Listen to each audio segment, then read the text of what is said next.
Am I, Diesel, a victim of the past? Am I going to be proven wrong in this very segment? I have no problem eating crow. I've eaten crow before, and I have no problem changing an opinion on something. What do you However, broil it, stick it in a stew? yeah, sometimes, and sometimes, Diesel, I will admit I was wrong. However, I'm not admitting it yet, but I'm giving you, Diesel, as well as the Tolos, the opportunity to tell me I'm wrong, to tell me I'm a victim of the past here. For my entire life, the SEC has absolutely dominated college football. One of our most loyal, faithful Tolos, Madcraft, who I hope is watching on YouTube, just as you can do on YouTube, Twitter, or Facebook at The Fan Upstate. He messaged me last night, and we got into a long discussion about this, and we've talked about it on the show before, Diesel. But the question to start the show is the SEC leveling out before our very eyes, or is this just a blip in the radar? Welcome into Wire to Wire. He's Diesel. I'm Cole Bryson on 97.1 Spartanburg, 97.7 FM in Greenville, and anywhere you are on the free Odyssey app, AUDACY. Diesel, my entire life, the SEC's dominated the sport, but am I seeing this change before my eyes? It's a little too soon to tell. Okay. Now, college football has always been a cyclical sport, right? There's believe it or not, Cole, back in the day, Ivy League schools won a lot of national championships. Princeton claims the most number of national championships in college football history. They haven't claimed one since 1950, but still, they did. I watched a video the other day about great old football stadiums and about how Penn's stadium, not Penn State, but Penn, University of Pennsylvania, had a 75,000 seat stadium in the 20s. I mean, they were dominant. They were crushing people. The sport is always cyclical, and you will see changes and ebbs and flows over the years. I'm just not willing to put this one in the driver's seat yet, Cole. And that's the question. Is it a blip in the radar, or is it a trend? Because if it's a blip in the radar, then anyone who overreacts to the SEC leveling out this year may be knee-jerking a little bit. They may be allowing that doctor to use that tool and hit their knee a little bit and knee-jerk very quickly. And if so, that's okay. That's what makes sports great, Diesel, right? However, we have seen the SEC completely dominate the sport for a very long time. Last year was the first year where a team in Michigan won the national championship, and we kind of felt a swing, right? Like Nick Saban retired. The SEC, still a good conference, but this season, 2024, not as good. So that's what I'm doing. I'm giving you, the Tolos, the audience out there today, the opportunity to prove me wrong, to tell me I'm wrong, and convince me that it's not just a blip in the radar. Convince me that the SEC truly is leveling out before our very eyes. Diesel, before Michigan won it last year, it was Georgia, Bama, LSU, Clemson, obviously from the ACC, Alabama, Clemson again, but then Bama, Ohio State, Florida State, Bama, Auburn, Florida, LSU, Florida. So the SEC just had a huge run. Well, the SEC has one major advantage that no matter what happens, the Big Ten can never, ever replicate. Great weather. You got great weather. You got football down in the South. You're not playing in the snow. You're not playing in the ice. You're not playing when it sucks to be outside. The Big Ten, maybe 50 years from now, when global warming really starts affecting the North in a major way, but Cole, like, you just can't undo nature. Now, certainly you could see a potential where Big Ten schools, and I'm saying Ohio State, Michigan, Penn State, Wisconsin, and of course the schools out west that have just joined the Big Ten, they can get their NIL ducks in a row, and they may be able to draw more talent to their part of the country than they were ever able to do before. So it may level the playing field just a little bit, pulling some guys out of high school with NIL offers. We saw it this year where the number one quarterback decided to go to Michigan.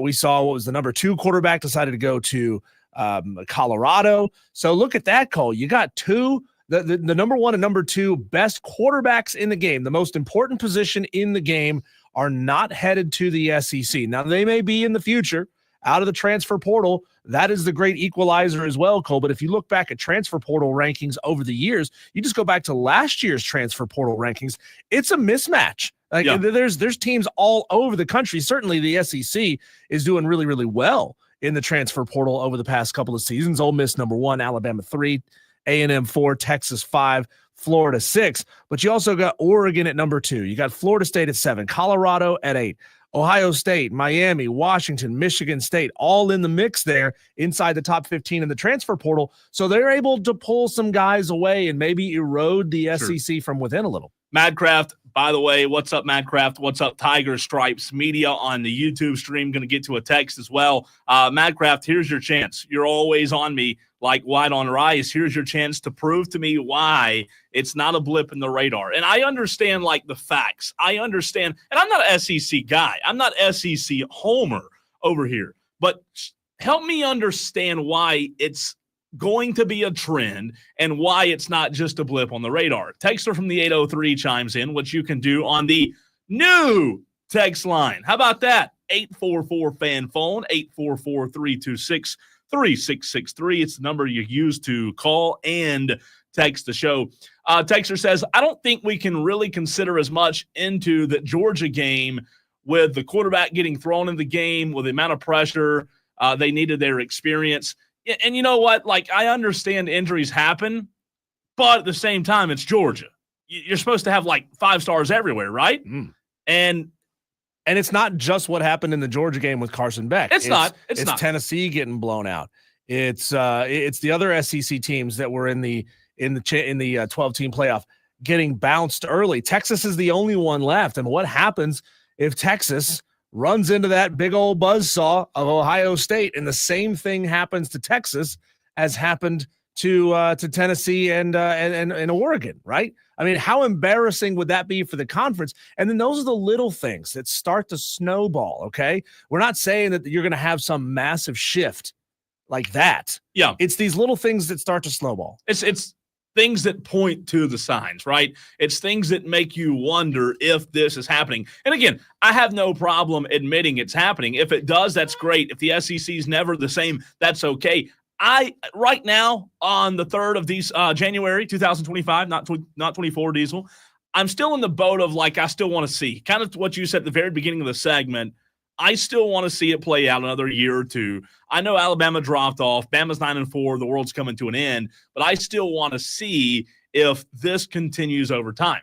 Here's a very interesting article that I wanted to bring to the show. This is from Seth Emerson Diesel of The Athletic.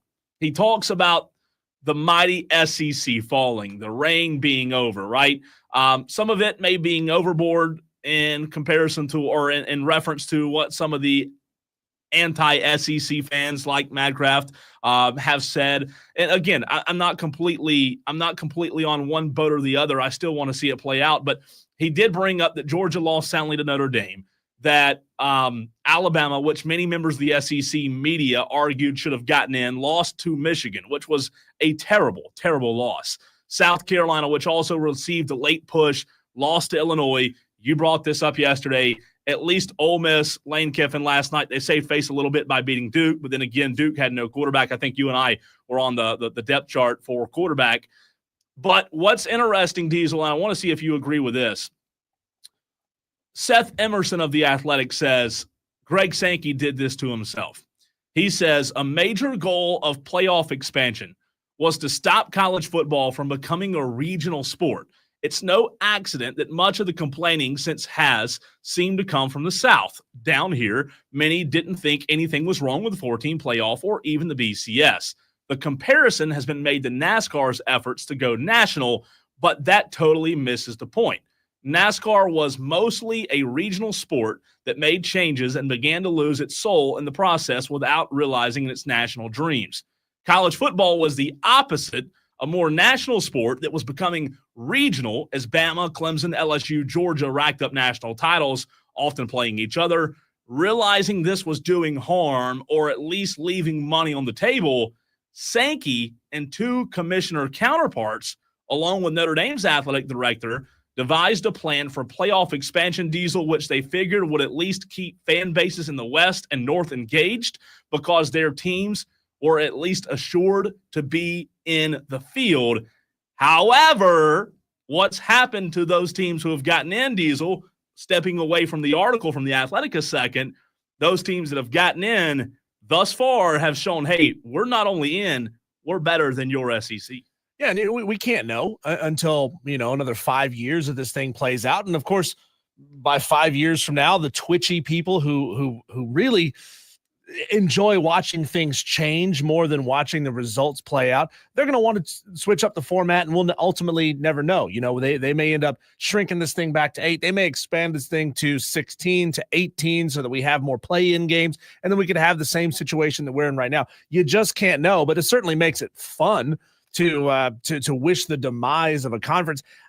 If I had to put on a real prediction hat here, I'd say you're probably in a situation where these conferences are more leveling out than the SEC falling off. Okay. The SEC, like I said, will always get talented players when you have passionate fan bases who are willing to throw a lot of money at this sport, who are willing to fill up 70, 80, 90, 100,000 seat stadiums. That just doesn't go away overnight. It may fall off just a little bit. You may have a changing of the guard just a little bit. I mean, remember, it wasn't 10, 15 years ago when people thought Florida's dominance was never going to come to an end, and Georgia was garbage under Mark Richt. That's right. And then Nick Saban joins the conference, and all the power shifts to the West, and then maybe the power shifted back to the East a little bit with Georgia.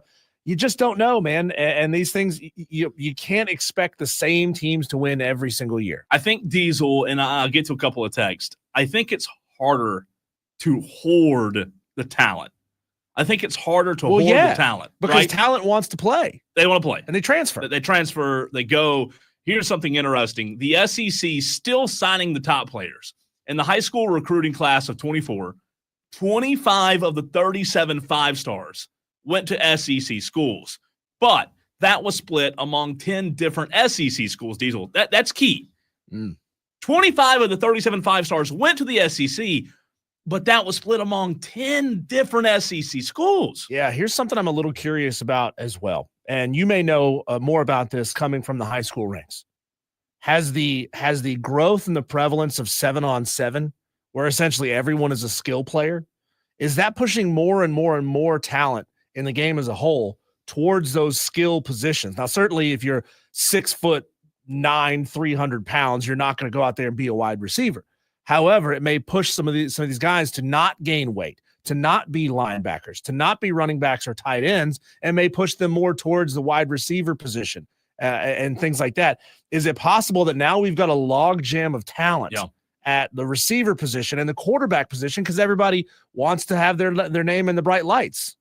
No, they do, and they want to. Going back to your point, they want to play. Like that to me is the biggest part of this. They want to play. They want to be on the field, right? Like they don't want to sit behind a great quarterback at Alabama. They don't want to play for Nick Saban. They want to play, whether that's at Colorado, whether that's at wherever. They want to get paid. Well, they want to get. That's right. They want to get paid. But at the same time, they don't want to sit behind anybody. That sitting behind people, those days are done, right? They're absolutely done. So the NIL, the transfer portal, I do think it is the great equalizer. Texter says, now that everyone can pay players, SEC is losing its grip. Interesting. Texter, all caps, this has got to be Tom. Tell Rick, please tell Rick the card I got got sent back. Resending, and I apologize deeply. God, only Tom. Figueroa Tom on the stream says, this has been a more intriguing season than I've seen in a while. Thank you, Figueroa Tom, for jumping in. He's watching on the Facebook page, as is Wesley Roberts. We got the Tom Gully Show watching on YouTube, Madcraft on YouTube as well. Tolos, go jump on the Facebook, Twitter, or on our YouTube channels at the Fan Upstate. Chop it up with the other P1s. See the other Tolos. Looks like Facebook and YouTube are the two hot spots to go rip it up. You guys can see messages from other people on your same platform, but you can't see all the messages at once. And again, it goes back to what the argument, the conversation, the debate that you and I have had with Matt Kraft several times, who is very anti-SEC. I I still think the SEC, my opinion, Cole's opinion, I think the SEC right now, top to bottom, is still the best conference. I really do. I still think it's the best conference. Is it leveling out? I do believe it is. But, big but here. I want to see, just like I said at the very beginning of the segment, is this just a blip in the radar? Also, Diesel, is this good ultimately for the sport of college football? I think it's great for college football, and especially if we don't change this college football playoff format where you've got schools from every conference have a clear and defined path on how they can get into the college football playoff. It'll spread that talent out just a little bit more. And so now you know that if you're playing in the Big 12, one of your teams will get into the college football playoff. If you're in the ACC, at least one of your teams will get into the college football playoff. Who knows how it might change things at the G5 level. But when you are guaranteed to have a spot in the playoff, it may smooth some of that talent out just a little bit, push it out of the SEC and the Big Ten just a little bit. And also, Cole, with these new restrictions coming and changes from House versus NCAA, the fact that these rosters are shrinking a little bit, that's going to spread some top talent out as well, just a little bit more. It's so crazy, though, right? Like, I do agree with you that it's good for the sport. But look at the 4 teams remaining right now. You've got Texas, Ohio State, Penn State, and Notre Dame. There are no teams in the Southeast here. There are no teams in the South. No South teams outside of Texas, right? Outside of Texas, there are no. So I think it's great for college football. I think it does hurt the SEC. And going back to what Seth Emerson, who I thought did an incredible job with this article, I reached out to him and I'm going to try to have him on sometime next week if he'll be willing to come on with us, Diesel. But what I think he hit the nail on the head is, like, it's a double-edged sword from Greg Sankey's standpoint, because he was the one that pushed for this. Him and the Notre Dame AD and all these other guys, they pushed for this expansion, but little did Greg Sankey know that the expansion was only going to hurt his conference. Yeah, and we'll get into this conversation a little bit later on in the show with Greg Sankey. But believe it or not, he being one of the main voices that was pushing to change the date of the Notre Dame of the Notre Dame game, so that they could get an extra day of rest, considering they had to wait an extra day to play against Georgia. Yeah. Him being that voice to be a part of that, it's going to be interesting to see how this thing plays out and moves and shifts in the coming years. Cole, staying right here with the college football conversation, is it a foregone conclusion that Ohio State will win it all? We got to look at the Texas versus Ohio State game first. Is there a chance for the Longhorns to get it done against the Irish? Or are they just too good? That's coming up next on the Fan Upstate.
Got to wait 6 days for the college football playoff to come back. Notre Dame versus Penn State in the Orange Bowl Thursday, January 9th. And then on Friday, you've got Ohio State, Texas in the Cotton Bowl.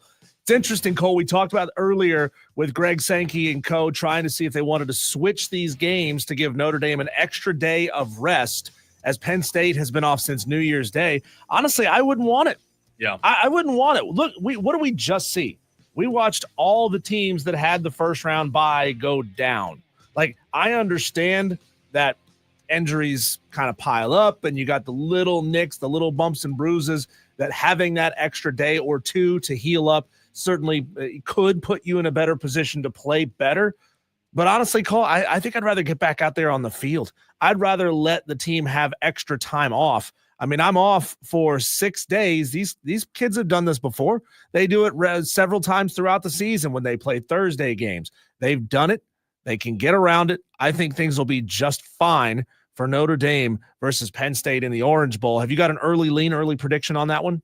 I was very surprised that Notre Dame was favored. Last night, it came out that Notre Dame was favored by, I believe I tweeted out a point and a half, I believe, on that. I'll double check, though. I tweeted it out. I think that was my biggest surprise. I'll tell you this. Yeah, Notre Dame opened up as a 1.5-point favorite over Penn State. Penn State has shocked me in a way that in a segment coming up at 5 o'clock, I'll ask a question on if I need to eat crow or not. But early lean, Penn State surprised me, and they've kind of made me believe a little bit. You've been a Penn State hater all season. I have. And Drew Aller's come alive. So to answer your question, I think that you can't doubt Penn State right now. According to Vegas, it's truly a coin flip game. Notre Dame favored by 1.5. There's no home field advantage, so you can't calculate the 3 points for a home field. I think Notre Dame has the defense to slow Penn State down. But, boy, Penn State's been explosive.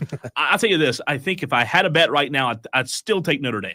All right, on the other side, Friday, January 10th, Ohio State versus Texas in the Cotton Bowl. Now, it certainly helps Texas that they have essentially home field advantage in this game. However, we know, Cole, that Ohio State travels exceptionally well, and they are going to take over the Cotton Bowl against Texas. They're going to try at least to take over, at least get their 50-50 shot. Does Texas stand a chance against Ohio State? Just like the Notre Dame-Penn State game, ESPN has this essentially as a pick'em, 49.5%, 50.5% for the win-loss percentage for these two teams. This is going to be a fascinating football game, Cole, because I don't know that anybody's playing as good a football as Ohio State is right now. Ohio State ran roughshod over one of the SEC's best. They ran roughshod over the number one team in the country in Oregon. This is going to be a fascinating game. I wonder, Cole, if Texas is going to be able to slow down Ohio State's passing game and slow down the Ohio State running backs. Good thing is Texas has been tested more recently against a very game Arizona State with one of the best running backs in the country. So they've just faced an elite level running back. And we know that Texas has a very, very good defensive back core, had the number one pass defense in the league this year. This is going to be a really fun one. I think what you learned against Arizona State with Texas Diesel is that Texas may not at all times be the best team, but they have guys that are going to step up, much like Clemson, South Carolina this year. I thought Clemson was the better team, but I thought the reason South Carolina won the game was because they had the better player that day who made the plays, right? Quinn Ewers for Texas can be, in my mind, what Lenora Sellers was against Clemson back in November when South Carolina beat Clemson. I think Ohio State's the better team, but could Quinn Ewers answer the bell and be the better player that day? I think Ohio State, I made a comparison on Twitter a couple of days ago that they're the Eagles of college football, that when they're on, like they look as good as anybody. They're loaded. They have the highest payroll. You know, it sounds weird saying that. They have the most expensive roster in college football, Diesel, to your point. When they're on, they look unstoppable.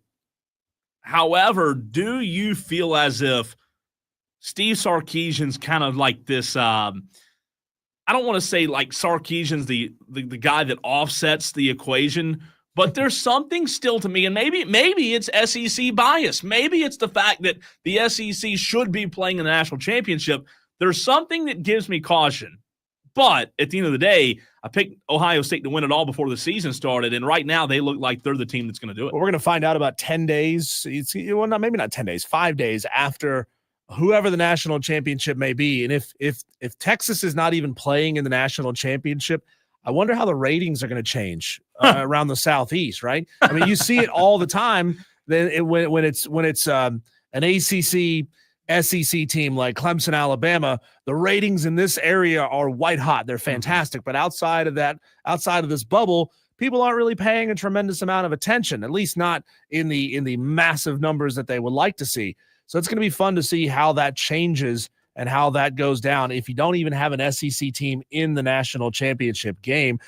I think Texas has shown an ability to take a punch and rebound. I mean, almost any team could have that gut punch of Bert Auburn missing not one but two field goals and missing 2 kicks down the stretch and coming back and winning the football game, not only just battling it out and gutting it out, but looking dominant in that second overtime against Arizona State. So we saw them break out and score that touchdown on that first play in the second overtime of that game. And Arizona State didn't have the ability to take that punch and answer back when they got the ball back. So this is going to be a fun one to watch. Ohio State, a very pass-heavy team, 265 on the game in the air, 170 a game on the ground, an elite-level offense. Can Texas shut this thing down? I mean, we're going to get to see former Clemson player Andrew Makuba out there maybe trying to get another game-clinching interception like he had against Arizona State. Diesel, right now, according to Las Vegas, Ohio State's a pretty heavy favorite. They're plus 106. So if you look at the 4 teams remaining, Ohio State's plus 106. Notre Dame is plus 374. Texas is plus 403. And Penn State is the least likely to win it all at plus 475. So right now, if you were to put $100 on Ohio State to win it all, you would win a 106, which means it's pretty close to even money. So again, Ohio State should be the favorite. They are. Wesley Roberts on the Facebook stream says, my prediction, Ohio State wins by double digits the final 2 games. I mean, Will Howard the best quarterback in the country right now? Like head and shoulders above everybody? Because he's just insane. He's completing 73% of his passes. He's got like 36 touchdowns on the season. It's nuts what he's done. I'm glad you asked me that because I'm going to say something that you're going to think's ludicrous. Mm-hmm. But I'm telling you, and I know who you play matters because I say that all the time. I still think Jackson Dart is the best quarterback. I'm telling you, man, I watched Jackson Dart last night make throws that just were unbelievable type throws. I think Jackson Dart possesses an attribute that when he is on, I don't think there's anybody that can play to his level. However, they have 2 bad losses. They lost to Kentucky and Florida, and he didn't play good all season long. So, yeah, to answer your question, is Will Howard the best quarterback left? Yeah, but is he the best quarterback in the country? I just think that sometimes you see teams advance and make it to the finals that necessarily don't have the best players on that team. Well, Ohio State pushes the ball down the field, and that's going to be a big-time challenge for Texas. I mean, Ohio State's averaging over 9 yards per attempt in the air. I mean, they're getting 9 yards a pop. That's tough to defend. They're not throwing passes to the flat and then making having their wide receivers make plays and get around defenders. They're just throwing it down the field, and they're moving the ball fast. They are. And I'll tell you what, Will Howard has been very impressive. There's no doubt about it. We talk a lot about Quinn Ewers and Sark and Texas. And I'll tell you what, the former Duke quarterback, Riley Leonard for Notre Dame, hadn't played bad. Mm-hmm. Is he Will Howard? I don't think so. But I'll tell you what, he's a ball player that has grit, and he deserves to be on the stage. I know Penn State's quarterback probably doesn't get talked about as much, but yeah, there's no doubt Will Howard, in my mind, can go toe-to-toe with Quinn Ewers on any given day. So a conversation that we brought up a week ago or so was about Quinn Ewers and the fact that his draft grade isn't particularly great. Yeah. And there are people who are suggesting that Quinn Ewers should transfer and go get the bag somewhere else, play for a year, hopefully have a better season than he had this year, which is tough to do, right? You're in the Final Four. But Statistically. How poetic would it be if Quinn Ewers walks off against his former team in Ohio State and then wins the national championship? If you're Texas, how do you move on from that? How do you let that guy get away, knowing that you've got Arch Manning right behind him? I mean, could you somehow throw enough money at Arch Manning to say, Arch, baby, Bubala, don't leave us. We need to keep you around as long as we can. I think if Quinn Ewers wins the national championship, he's gone to no the matter NFL. what. I think he's gone if he even wins. If his draft grade isn't great. Yeah, I think so, because at that point, like, I know your draft grade's not great, but as a player, what else do you have to prove? You just won the national championship. But what's the rookie minimum, or what's the rookie cap? I know the money. A couple $100,000 to go play in the NFL versus I mean, that's a dude that's commanding millions of dollars in college to transfer somewhere else. I mean, imagine how much money the sweepstakes to go get a potential national championship winning quarterback Quinn Ewers to come to your school. No, I'm with you. Get out of town, dude. 844-FAN phone, 844-326-3663 is the way you can text and call the show. The same number does both now. Madcraft, who is a loyal Tolo on the stream, wants to chime in on the phone line. Madcraft, what's up, man? Yeah, man, I know the Buckeyes are clearly the favorites, but I'll be honest with you. After what I saw, if the Irish go down there to Miami and play like they've been playing, they can take it all. They can. They are big boys, man, and they run at will against that vaulted SEC defense y'all like to talk about. But y'all were also talking about quarterbacks just now. And none of y'all mentioned Riley from Notre Dame. I did. He's great. I did, yeah. Oh, did you? Yeah. Oh, I'm sorry. I must have missed that. Yeah, you must have. He is great. I'm sorry. I'm on the phone. He's great. Listen, I love Riley. I think he's a good quarterback. I do agree with you, though, on Notre Dame. I think Notre Dame is as well coached of a team in the postseason. I really do. The questions were there, though, with Marcus Freeman. And after that NIU loss, it was like, oh, my word, what have they done? But the way they've responded, I don't think there's a better coached team in the postseason than Notre Dame. Absolutely. That little maneuver that he does on special teams when he subs out all 11 players. Yeah. Yeah, that's amazing. But you got Kirby Smart on the sideline screaming, "You can't do that. You can't do that." He was so mad. Kirby was so mad. But did you know, I don't know if this is true or not, and Tolos will have to help me out here. Speaking of Kirby, did you see the kick that was blocked that hit the ground and then bounced up into the field goal? Somebody said online that by the rules of NCAA college football, that if a kick is blocked and still goes in, it's supposed to count. And obviously it didn't. Wow, that would be one of those deep in the vaults kind of rules. It happened. But kind of like the way we saw the unrushed field goal in the NFL, that a play that hadn't happened in 48 years. It's true. And I didn't notice it live. Ooh. I saw a video of it like this morning, maybe, about it being tipped. And then I think I'll tell you this, I think it hit the ground even after it was tipped and bounced in. And obviously it was called no good, but it happened. And I watched it this morning thinking, what in the world? Where's our rules expert? That's what I'm saying. Call New York and have New York call in somebody online, which if it's online, it's 100% true. They said, if it goes in according to the rules, go look it up. I don't know if that's true or not, but I thought that was very, very fascinating.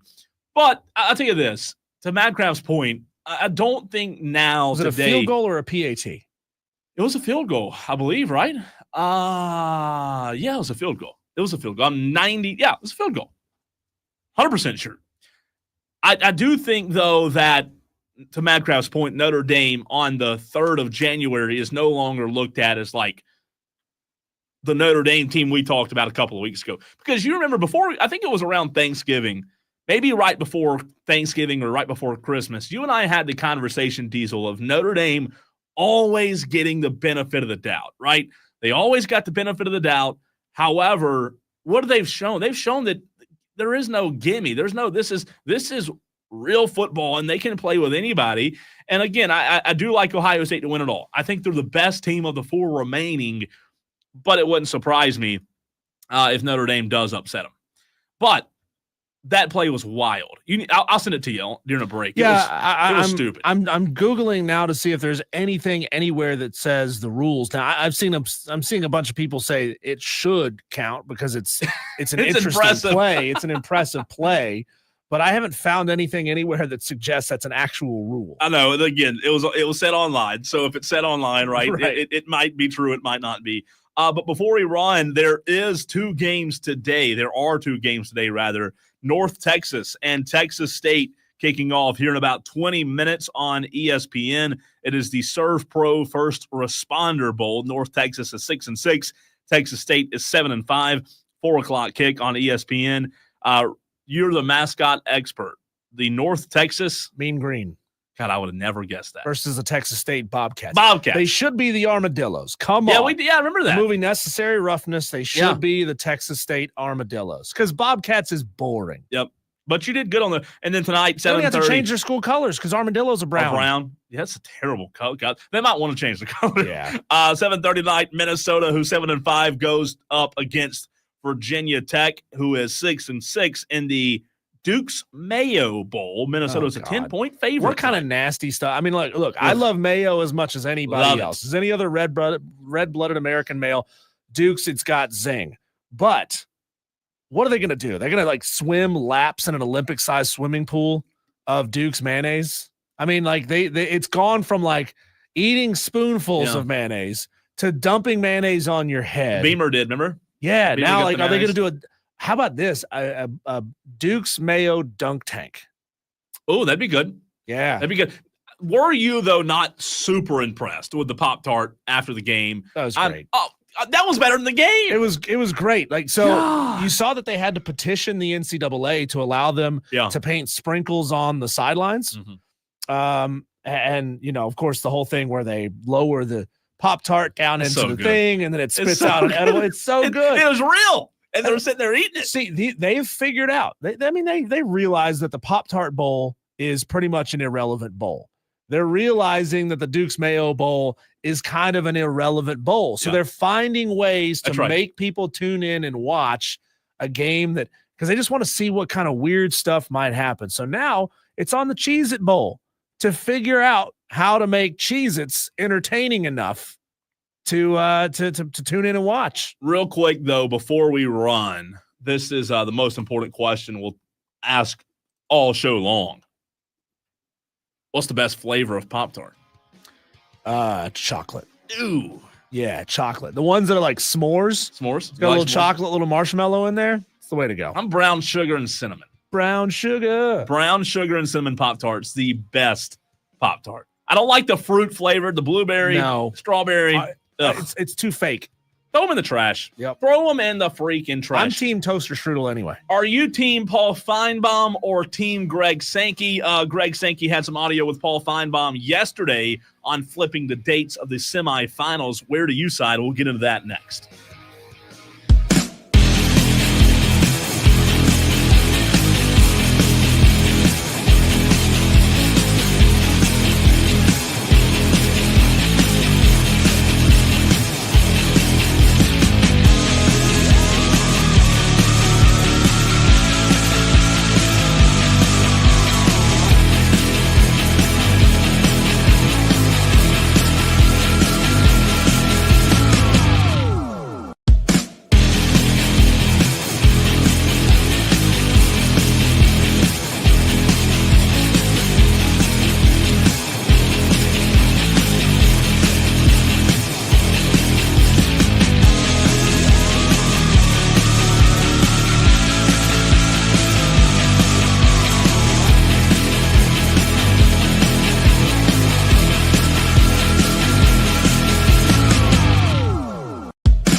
So Greg Sankey, we mentioned this earlier, wants to flip the dates of the Orange and Cotton Bowls. So the Sugar Bowl winner gets what? More rest. Too tired, Diesel. It's just too exhausting to play this game. Well, we've worked 2 days, and I feel tired and ready for another weekend, don't you? Oh, I love the. You can come into work tomorrow if you want. No, I'm good. I'll pass. Here's the audio from Greg Sankey on Paul Feinbaum's show yesterday. With the games next week, one is on Thursday night in Miami. That's obviously the winner of this game is going to, and then the other one Friday night in Dallas, of possibly flipping those, one being Dallas on Thursday night, Miami on Friday night. The direct answer, and I'll restate the question. Have I raised the issue of that potential change? I have. I recognize that's difficult. I don't know if it is impossible. I raised that yesterday, and the focus quickly became today's kickoff, today's game, and we'll see what happens. I think the question you ask is true for both teams. This is not an SEC-related issue. It's for both teams. But I also know that the communities have dates, they have plans, there are stadium availability issues that can arise. What I've not heard back from anybody directly after having asked the question is really a yes or no answer to the question I asked. And we also have to, again, the backdrop is there was an unforeseen, unexpected, incredible, horrible tragedy that has altered the game schedule. Sometimes, just like within a game, you have to adapt, you have to adjust. And right now, as the schedule is set, these teams will have to adjust their preparation based on the schedule that lies ahead. So Greg Sankey, Diesel's like, hey, we need more rest. But how many people have we heard from just on our show about all these teams who got rest and got buys? What are they? They're 0-1, not 2, not 3. They're 0-4. And in that situation, you're benefiting Notre Dame by giving them an extra day of rest, which it's not their fault that they're losing a day of rest and losing a day of preparation. But you're also adding an extra day of rest onto Penn State, which may throw off their cycle of preparation. You know, it would be interesting to see how that plays out. I mean, didn't they have 30 days of rest? I mean, I'm proud of Greg Sankey for thinking of someone other than his own conference, right? For saying, hey, we got to get Notre Dame some rest. We got to give them some help and move. And I know it's going to negatively affect one of our teams. But how will this impact Texas Bama? Up. Yeah, exactly. How can we make Bama come out ahead in this thing? Talk about screw the traveling fans who have bought their tickets and who have booked their flights and their hotel rooms. I mean, those things aren't just easy to change, right? I mean, you're in a big city, sure, you got plenty of hotel rooms, but you may not be able to rebook all of those hotel rooms for another night. And so you don't have to worry about it now. Yeah, well, they're going to be sleeping in a rental car. You know, I mean, come on. Thanks to the outcome with Notre Dame doing what they did, you don't have to worry about that with Georgia. I don't know, man. You're right. Fans make travel plans. I don't know. I kind of feel like they already have enough rest to begin with from the very beginning. Yeah, they've had time. They've had weeks off. College kids, right? Yeah, they're fine. They're not 74 years old, either a retirement home. I mean, they're 17, 18, 19, 20-year-old kids. I mean, I don't see the big deal. But, again, Greg Sankey's going to do what Greg Sankey wants to do to make accommodations for who? His conference. So, well, they would be making accommodations for Notre Dame, though, right? Well, but it would turns be out negatively now, affecting his own conference. I think now that Notre Dame won, yeah, it would be. But would his opinion change, though, if every year there's no SEC teams? I don't know. I think that at the end of the day, I do give him a little bit of credit because I've been harsh on Greg Sankey over the past 3 days or so. Spartanburg J has been all over me on Twitter about who specifically should be on a college football tribunal to run the sport. I mean, there was audio, I don't think we played it, but audio of James Franklin saying that Nick Saban should absolutely be on some sort of leadership, whether it's a committee, tribunal, whatever it may be. And the question is obviously who else should be on that committee? Did you see Nick Saban respond and say he wanted no part of that? I'm sure he didn't. I mean, come on. I'd do it for the money. I do think Nick Saban might be. No, he's having fun, right? You go from a fun job, like you just got out of a high stress environment that you were a part of and you were a leader of for how many years to now you just got to be aware. You got to pay attention. You get to study up on some teams. You get to watch a lot of game film, and then you get to go on game day and have fun. And you get to curse and say, what is this bleep when somebody brings you out like a $400 tomahawk steak? Why would he want to leave that behind? That's true. I'm with you. Before we run real quick, we got 30 seconds, Dewey, 844 fan phone. What's up, buddy? One thing I have to say is Nick Saban needs to retire. He's old, he's washed up, and he needs to retire, and the committee needs to be disbanded. There should not be a committee. Oh. Thanks, Dewey. Unbelievable. Every day. He's like the mailman. He is the mailman. Shows up every day. When we come back, speaking of being here on time every time, Smitty of Sports Talk Media Network going to join the show. We're going to get his perspective, obviously, on the South Carolina coaching changes, on the Clemson coaching changes, and some other topics as well. Smitty coming up next on the Fan Upstate.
I cannot wait to find out what Matt Smith of Sports Talk Media Network has chosen and declared that he will do, be, or change about himself in 2025, because as far as I can tell, Smitty is just about perfect. He's never made a mistake. He's never said anything wrong on the radio. And as a guest of this show, Smitty, what kind of major changes are you making for 2025?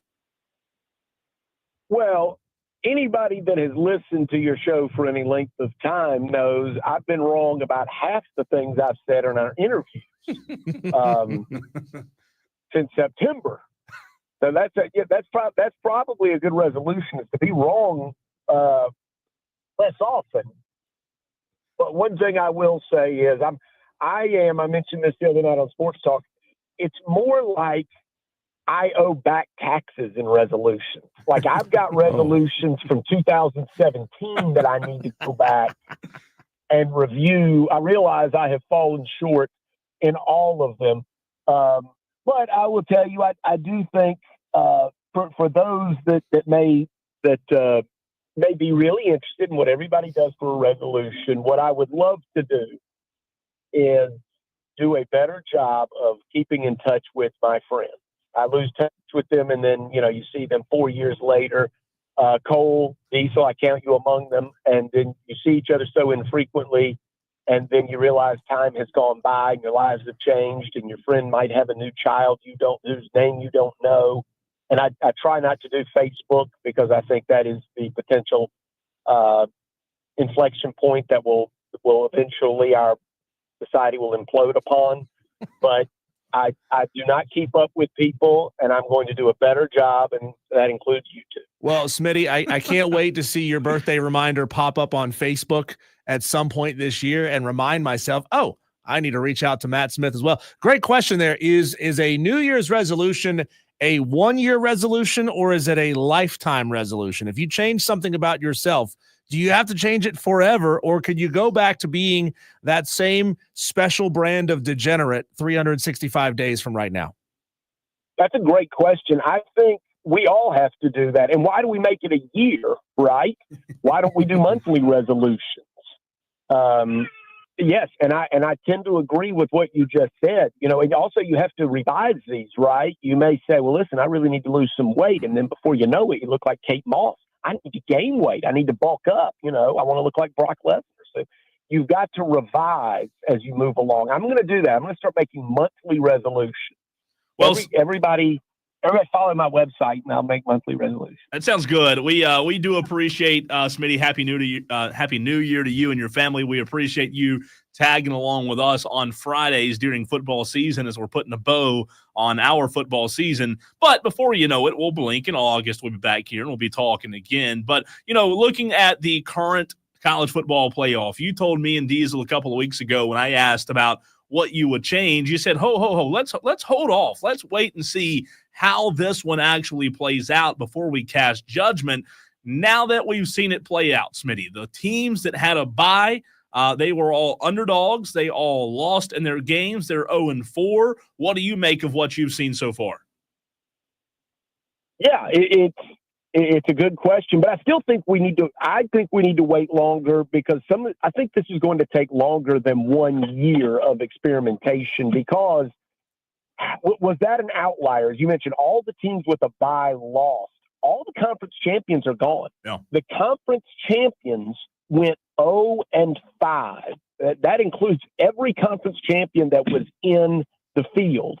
So perhaps we have lost the plot a little bit, but I'm reminded there's a great proverb that you may know of the Zen Master and the little boy, where a little boy gets a horse for his birthday and everybody in the village says, "Isn't that wonderful?" And the Zen Master says, "We'll see." Then the horse kicks the little boy off, bucks him. He breaks his leg. Everyone says, "Isn't that terrible?" The Zen Master says, "We'll see." Then everybody in the country goes off to war, and the little boy, or the young man now, is unable to go because his leg is in a cast. And everyone says, "Isn't that wonderful? He avoided the war." And the Zen Master says, "Of course, we'll see." So I want to wait. All the teams with a bye lost. All the teams that were conference champions lost. The conference championships look like a waste of time now, but I want to take the role of the Zen Master and say, we'll see. I think this is not like a blood test where you can put the blood in a centrifuge and run it 100 times to see how it reacts. We only have 1 year of data, and I think I need to see more before I love this or hate it. You know, Smitty, I know a lot of our local listeners are probably tired of me bringing this up, but you know, I have a strong belief that you can't engineer the outcome that you want. You can't force all of these games to be good football games, 3.7-point games with a lot of points scored. You're gonna see odd things happen when you tweak the format, when you change things to try to build something specific, an outcome that you want to see happen. It's always going to go awry. We're always going to see odd things happen, and we saw it this year with Boise State being a conference champion that got a first round bye. That's an odd outcome, and in most years that probably wouldn't be the case. So I don't want to go knee-jerk reaction changing the format of the college football playoff to try to eliminate something like that when next year or the year before or 2 years, 3 years down the road, we could see that scenario or something similar to that pop up because another unintended consequence happens. Are you in agreement that we need to leave this thing alone and not change a thing for a couple of more years? You know, you bring up a really interesting point about you can't engineer what you're looking for. What they were trying to do truly was reward the conference champions, and then all the teams with a bye lost. So what we may find out is rust versus rest. Maybe the rust was actually injurious to the system. But again, I'm like you. I don't want to go knee-jerk reaction. And, you know, and we have short memories, right? Every year this happens in the college basketball tournament, because we spend the first week and everyone talks about the upset. It is always the chatter. And, oh, this conference was overrated. This team was overblown. They never had a chance. I told you all along. And then by the time we get to the Final Four, it always seems that UConn, Villanova, Duke, North Carolina, Kentucky, Tennessee are involved.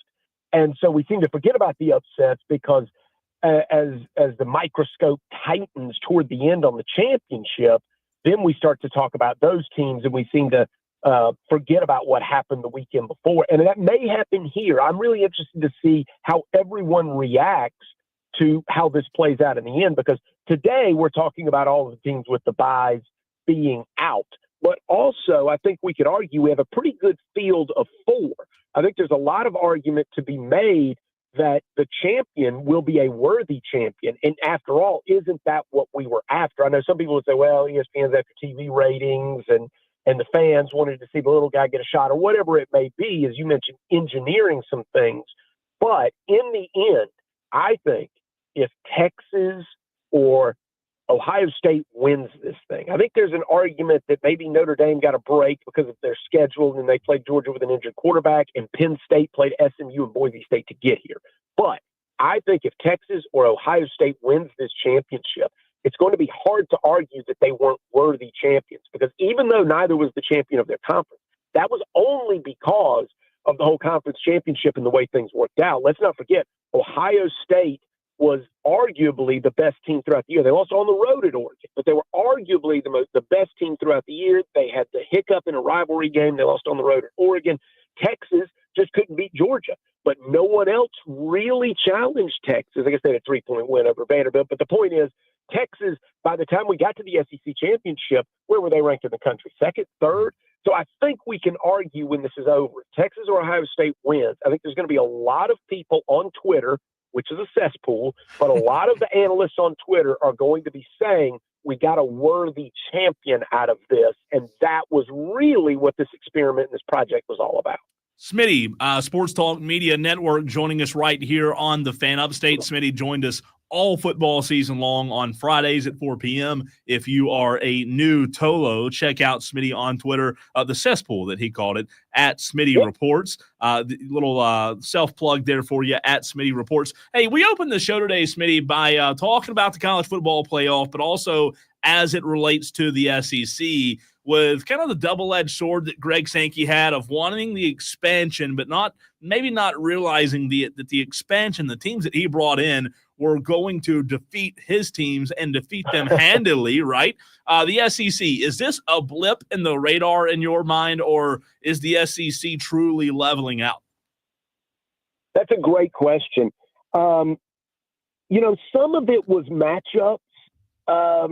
And look, of course, so part of this narrative going on with the SEC is the fact that everybody hates the SEC that doesn't pull for an SEC team. That's part of what is going on. So everybody has been waiting for the SEC to be humbled a little bit. And part of it is what went on in bowl games. And I don't know how to take bowl games anymore. I mean, we have players, and look, it nauseates me. We have players sitting out just a half. I don't know. Bowl games are important to me. I don't know how important they are to the players anymore, or the coaches, or anyone else. Nick Emmanwori set up the second half of South Carolina's loss to Illinois. My take on that is, did anybody get their money back? You pay full price. You're paying for a full game. You'd expect the player to be playing 4 quarters. And with the opt-outs in bowl games, that led to this narrative because Alabama performed so poorly and turned it over 3 times in the first half against Michigan. So a lot of SEC was leading into what was going on in the college football playoff. Georgia did play with the backup quarterback, and Texas is a brand new SEC team. I don't know that the SEC can take credit or blame for anything Texas does. They just got here. They didn't recruit those players to play in the SEC. Those players went to Texas to go to Texas. But by the same token, you asked if it's a blip in the radar. Of course the SEC will be back. Have we not learned that? Ohio State had that year where they got in and they were playing their second quarterback on the season, and they won the 4-team playoff, and then everybody said, well, that's it. The SEC's run is over with. Now we're going to see the Big Ten ascend. And then, of course, the SEC regrouped. There's too much money. It's too big a presence in college football. Of course, these powers, Alabama will retool. Georgia will be back and healthy. Texas will be an SEC team moving forward. And then one of these teams will elevate, like an Ole Miss, maybe even a South Carolina, and elevate and do probably what Penn State is doing. So I'm not worried about the SEC at all. I think this is just a case of everybody is so happy to see the SEC humbled a little bit. But we've seen this before. They'll be back. And guess what? Every time it happens to Ohio State or Michigan or Penn State, they're humbled, then they come back. One thing we know in the era of NIL and television and the Big Ten and the SEC getting all the money that they are getting is the boosters and the collectives with the teams that have that blue blood, that brand name, all those teams I was just talking about, those boosters, those collectives will not let them be down for long. That's been proven, and that will probably be true until the end of time. Oregon, guess what? They got Nike money. You know where they're going to be next year? Right back in the college football playoff. Talking to Smitty, Matt Smith of Sports Talk Media Network right here on the Fan Upstate, 97.7 FM in Greenville, 97.1 FM in Spartanburg. Let's keep it right there with the SEC. And you mentioned South Carolina, a lot to unpack in the bowl game that they had against Illinois. Certainly we could go into what happened with Brett Bielema and Shane Beamer going after each other on the sidelines. But how would you grade Mike Shula's performance in his first game as OC? Because I saw a team that was playing a little scared, that was playing very, very conservative and trying everything they could to keep LaNorris Sellers out of harm's way. And it just led to a boring first 2.5, 3 quarters of that game. Obviously, that situation with Bielema and Beamer kind of woke that game up and made it interesting towards the end. But what were your thoughts on Mike Shula's first go as OC at South Carolina? There is a lot to unpack with that, and I'm hesitant to really grade a coordinator. What I saw, for one thing, I want to point this out. Underdogs seem to do well in this new era of bowl games. I don't know how they did historically, but underdogs are doing really well this season, and that even the SEC, as I said, they were humbled. Some of those teams were humbled and they were favorites, but then there's also teams you could point to like LSU, which was an underdog, which rolled. So I just think there's a lot of motivation when you sit there for a month and you stare and you look and somebody tells you you're 10-point underdogs. And I think that Illinois played out of their minds. I think the way that Brett Bielema behaved, while I found that I found that despicable behavior from a head coach who's supposed to be the voice of reason. I also would say I think that's what he was doing to his team for the last 3 weeks, needling them, needling the Gamecocks, saying that his team didn't get any respect, playing the underdog card. And I think that happened to a lot of people. So I think that's an element here with what happened to South Carolina. Now, about Mike Shula, I think South Carolina may have fooled themselves just a little bit. They didn't run the ball traditionally, meaning with the running backs and the handoffs, the way I thought that they should have. They were getting yards, but they didn't utilize those players the way I thought they could have in Howell and Attaway, even though they were having success, because I think they went in with a game plan that they weren't going to do that. That because they didn't have Rocky Sanders, they weren't going to give it to the running backs 25 times. And I thought, personally, some of the plays were open. I thought Sellers was rusty throwing on the move. I mean, we're really digging into the weeds here, but I think when you take that time off, even if you're practicing throwing on the run, I thought he missed some really open receivers while he was escaping the rush, plays that he had made in the second half of the season, throws that he had put right on the numbers. I thought he was slightly missing. Think about the touchdown that was missed. And also, I'd have to say this, forget about Mike Shula for a second. What about Shane Beamer? I really believe South Carolina is still living on reputation of being a great special teams program. They weren't this year. Herrera missed another kick, and then there was another fake that didn't work out that was not wide open. I know it was well defended. Maybe they could have made that play, but also you didn't fool Illinois. The only special teams play that South Carolina made was recovering a surprise onside kick. So that was a good play, but Illinois could have gotten that one. So Beamer's he's got to go back in the lab in terms of what they do special teams and make the decision whether they need to pull all those gimmicks that he keeps trying to pull. But I think throughout this year, Shane Beamer, I think he learned some lessons. He went for it on fourth down early in the game against Ole Miss. It didn't work out. We saw him go for it on fourth down a few times that didn't work out throughout the second half of the season, and that offense kind of bailed him out. And the kicking game, the punting was great. Kai Kroger, I mean, we should always say that. That's an All-American punter.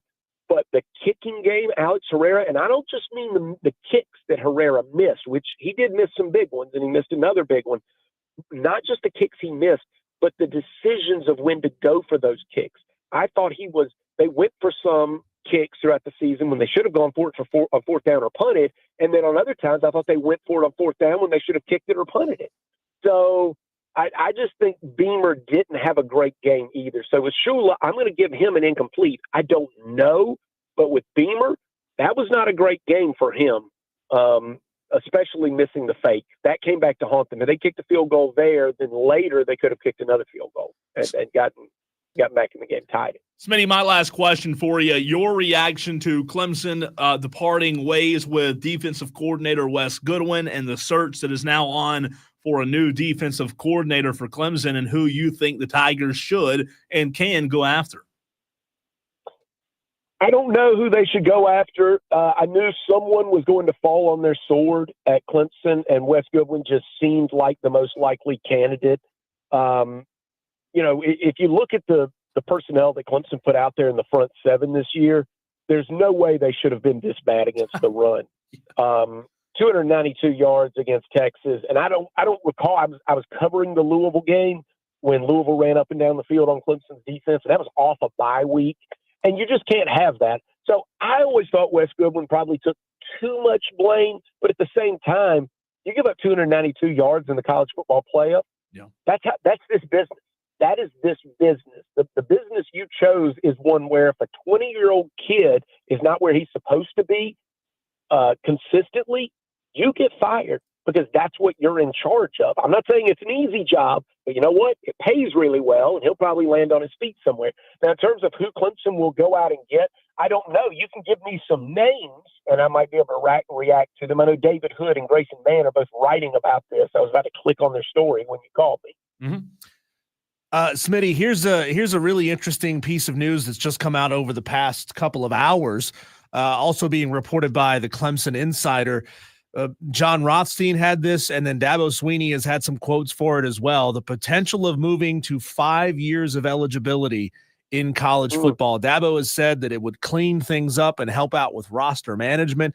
I mean, I'm just thinking something we talked about earlier, the unintended consequences as this thing begins to roll downhill. Does that mean that kids want a medical red shirt for a 6th year of eligibility on top of things? What are your thoughts on this? And have you had any time to really dig into this? No, but this has actually been an idea that's been out there for a long time because it would get rid of, that choice. So we had red shirt where you couldn't play at all. Now we have red shirts where you can play for 4 games. But I think people didn't realize how messy that was going to be.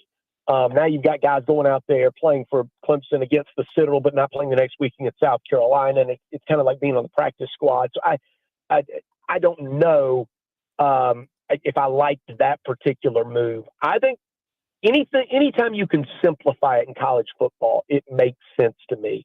And most kids that are at the very top, you wouldn't use that 5th year of eligibility. And hopefully the idea would be you could use it for times of development.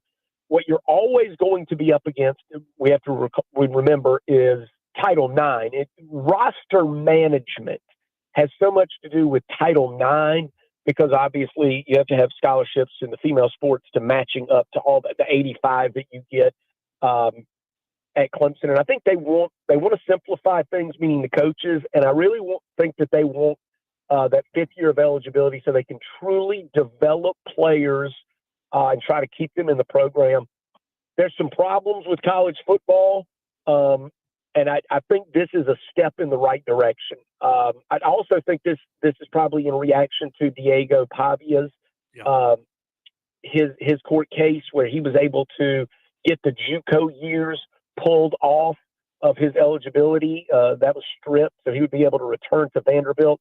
And I think every time we turn around, what we realize is the NCAA was operating in a world for a long time that nobody questioned.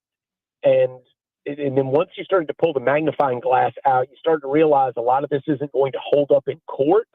And once players and parents and schools were savvy enough to take the NCAA to court, all this unfolded. And what, to me, the most disappointing part about all of this, not surprising, but disappointing, is the NCAA seems to have no plan Bs anywhere.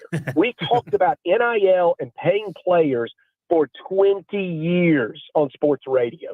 20 years. The NCAA lost one court case and they acted like they had no idea what they were going to do next. Smitty, you're the best. Always appreciate you coming on with us, and we'll have you on again soon before football's back, but we love having you on every Friday. We appreciate your time each and every Friday, man. Have a happy 2025. Hey, Happy New Year to everybody. And one more question for you. Who won the Christmas movie tournament? I thought you were going upset picks. That was a Christmas Story. Okay. Christmas Story narrowly beat out Home Alone by, I think, a score of 2 votes. Then my work is done here. Yeah. You have a sophisticated and brilliant audience. Your constituency did it right. The system works, baby. The system works. How many times did you vote, Smitty? I could not. 9? Hey, what are you talking about? I just told you guys, I don't go on Facebook. Twitter's a cesspool. I have to call him to get in touch with him. You think I'm wasting my time with you jabronis going to what you do and voting in your silly poll? No, but your listeners are the winners here. They made the right choice. Appreciate you, Smitty. As always, that's Matt Smith, Sports Talk Media Network. Audio Blitz from this past week next.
The best sports audio from the week.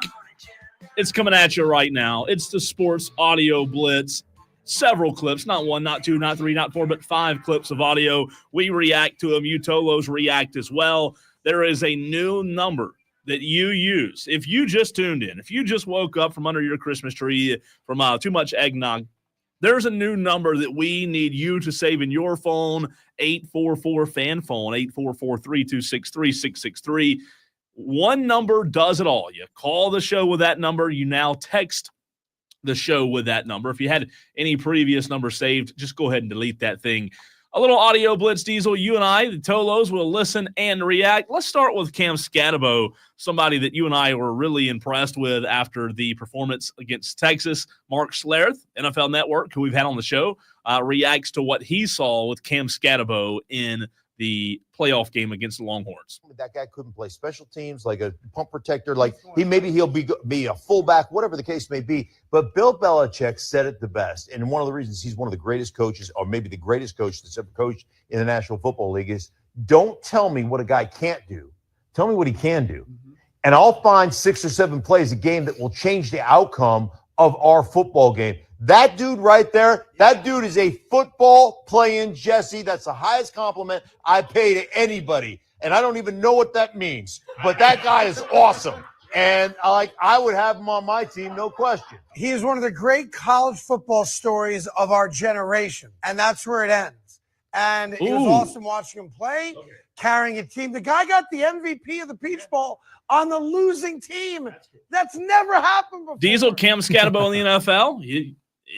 Why does it matter? Who is the second guy? The bald guy that's on there. I'll get his name in a second. Why does how a player performs in the NFL affect in any way, shape, or form how good of a player somebody was in college? Just because Tim Tebow sucked in the NFL doesn't make Tim Tebow not arguably one of the best, if not the best college quarterback we've ever seen. You know, in college, it's about the passion. It's about playing with your brothers. It's about, I mean, it should be at least playing for the name on the front of your jersey, not the one on the back of your jersey. Cam Scatabo gave everything he absolutely had and could give to Arizona State, and it's a fantastic story. Stop being a jerk and trying to take it away because you think he may not pan out in the NFL. What difference does it make? The bald guy that's with Mark Schlereth, he doesn't even deserve to have his name called because all he's doing in that clip of audio, he's saying that so that you and I will react the way that we are. He's an idiot. He doesn't believe that. Mark Schlereth actually talked X's and O's and related to Bill Belichick and talked about how Bill Belichick found guys like that in the NFL that were just kind of diamonds in the rough. I completely agree with Mark Schlereth there. Will he be the best NFL player ever? Probably not. But guess what? He's got hard. And like you said yesterday, I want him on my team. Next audio blitz clip, Brandon Walker, Barstool Diesel, going back to our conversation about the SEC being dead. He says, yep, it is. It's pretty much dead. It is time for a very hard truth about college football for some fans. We have a Final Four coming up. It's going to be Ohio State and Texas. It's going to be Notre Dame and Penn State. That's one SEC team left who's really not an SEC team, but they kind of are. Whatever. Doesn't matter. Penn State, Ohio State, both dominant. Notre Dame beats Georgia. But here's the truth about college football in 2025. The SEC's run as the unquestioned top dog in this country, the SEC's run as being at the top of the sport is over. It has ended. It probably ended last year when Michigan won the national title, but it is definitely 100% over now. And there's a common thread here. Georgia is now just a normal team. They're good, but they're just normal. They're not way better than everybody else. Alabama, Nick Saban checked out. They've fallen apart. And the rest of the SEC, South Carolina, Ole Miss, there's nothing really special there outside of what Texas is still doing in the playoff. And here is the reason. A couple of years ago, the NCAA said, hey, guys, NIL is now legal and everybody can pay players. And isn't it very funny? Isn't it very funny that Georgia then returned straight to normal? Isn't it very funny that Alabama is now 9-4 and they are normal? Isn't it funny that Nick Saban got the out of college football as soon as he could when that happened? And isn't it funny that across the country, other leagues have risen up? I I am an SEC guy, but facts are facts. And NIL has evened this thing out. And the SEC, I know they're still out on Twitter. I know it still just means more. But right now, the SEC is not the top dog anymore. It's the Big Ten, and the SEC's place as the leader in college football is in deep, deep trouble. And Mad Craft rejoices, right? Well, Am I wrong there? To parse his words there, I'm going to go back to something he says very early there. The SEC is no longer the unquestioned top dog in college football.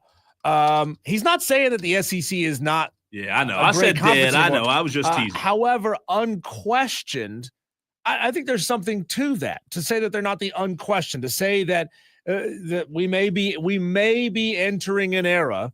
You know, this is a great thing. It's like you can say something like that, and then nobody can ever really call it on you. I mean, next year they may say, "Oh, remember when you said a year ago that this would happen?" Oh, yeah. Well, it hasn't happened yet. Doesn't mean that it won't happen.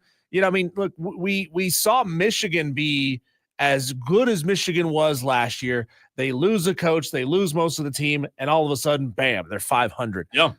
Maybe something like that happens with Ohio State. Maybe the recipe is off just a little bit in 2025 to where Ohio State is not as dominant next year as they were this year. Now, there's nothing that I've seen that would suggest that would happen, but it's a possibility, right? It definitely is, Diesel. 3 pieces of audio left.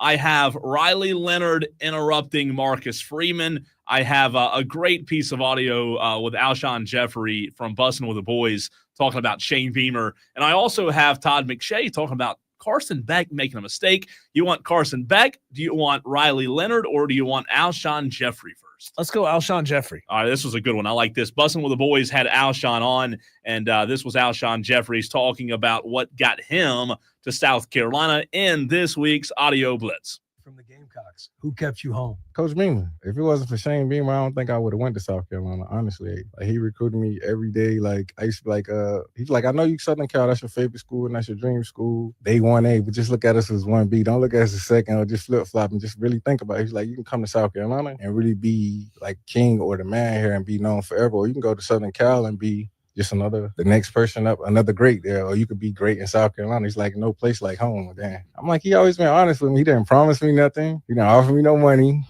or anything. The way you just said, though. The way you just said they didn't offer me any money. No one asked you just now if they offered any money. No. The only thing he promised me is like, if you want, this is what he said, like, if you want my wife to wash your laundry, that was it. That's the only thing he ever promised.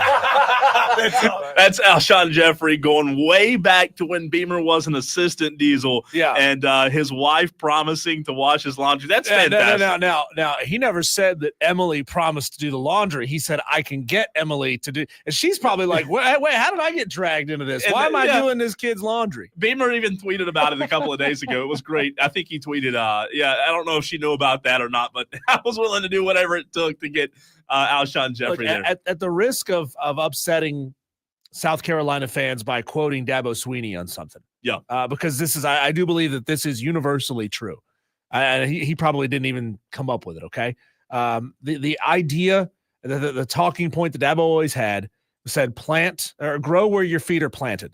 Be great and develop where you are instead of chasing something everywhere you go. There's definitely a lot of value in that.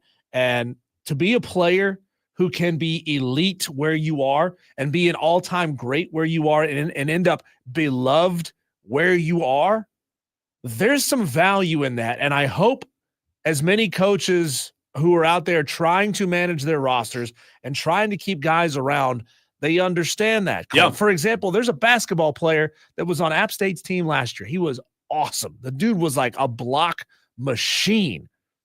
Transferred to Georgia as a junior. He's riding the bench, barely getting any minutes, barely getting any playing time.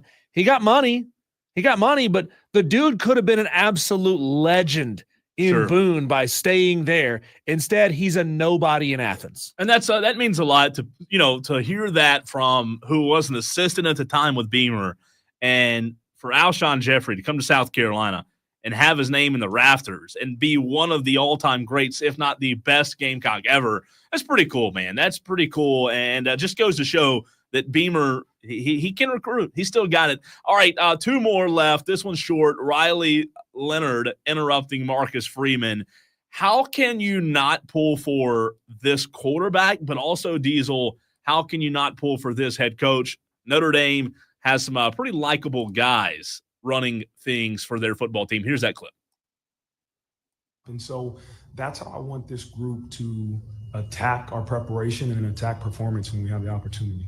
Real quick, he's being humble. That was completely his play, and we were going to do it a different way like 2 days ago. And then he flipped it, and we executed it that way, and it worked. So he's being humble like all throughout the year.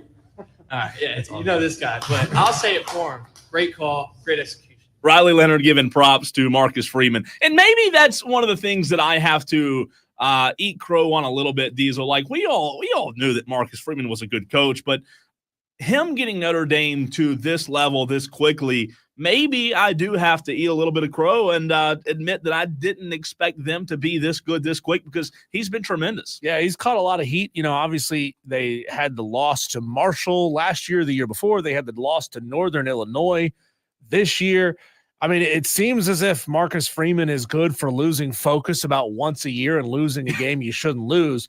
However, the results – you'll take it, right? Yeah, you'll take it. You'll take a weird loss in the middle of the season if it refocuses your team and gets them jacked up to come and rip some ass the rest of the year. This one was the most intriguing, and I want to know if you Tolos out there agree with Todd McShay here on Carson Beck and whether or not he should go to the NFL draft. I found this probably the most intriguing. Carson Beck made a bad decision to leave early. I texted a bunch of guys in the league, GMs, former GMs, scouts. One scout wrote back to me, one-word answer, foolish. I thought he got better late in the season, as I said, but I don't think he's there yet. Played great in certain moments. I thought he played better late in the season, but he never this year played to the level that many of us expected him to play to. I just don't know that he's ready.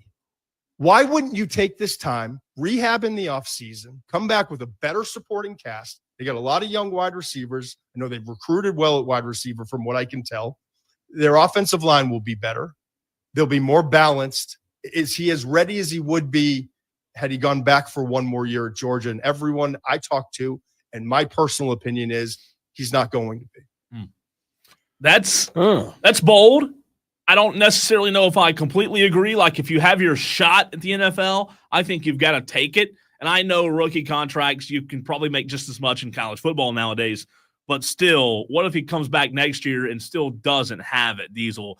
I don't know that I agree. I think Carson Beck has to go to the NFL this year and prove it. He may not be as high as we thought. He's got enough of a name that he's going to get a bag, right? He's highly thought of enough that he could get paid very well for another year in college football. I don't understand why you don't come back. I mean, if your draft grade is second or third round, do you say, I'd rather go do that, be buried on a depth chart, probably never play, versus spend one more year at Georgia playing in front of the biggest, one of the biggest stadiums in the country, one of those ravenous fan bases. I mean, these people put themselves in dog collars and leashes and crawl on all fours and bark at strangers.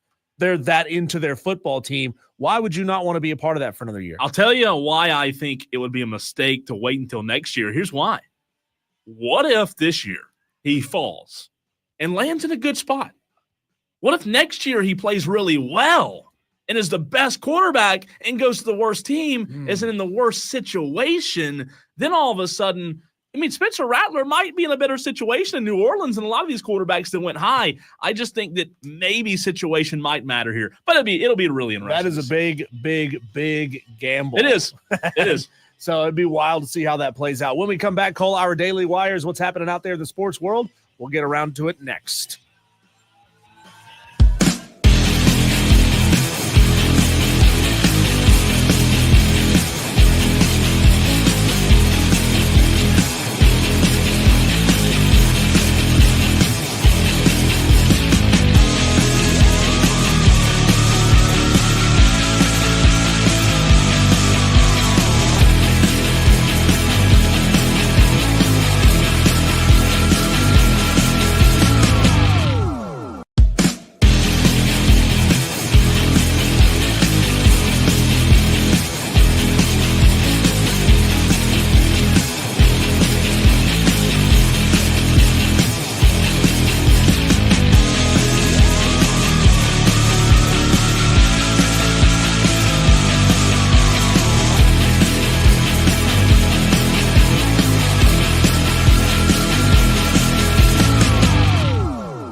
You know, we love to get into the weeds on topics throughout the show, but sometimes, Cole, there's a lot happening out there in the sports world, and we just can't get to everything on a 15-minute segment, so we bring it all together in one we call our Daily Wires. This is the buzz happening around the sports world. The college football playoff will not flip the dates and times of the Goodyear Cotton Bowl Classic and the Capital One Orange Bowl after SEC Commissioner Greg Sankey said Thursday that he had made a request to change them.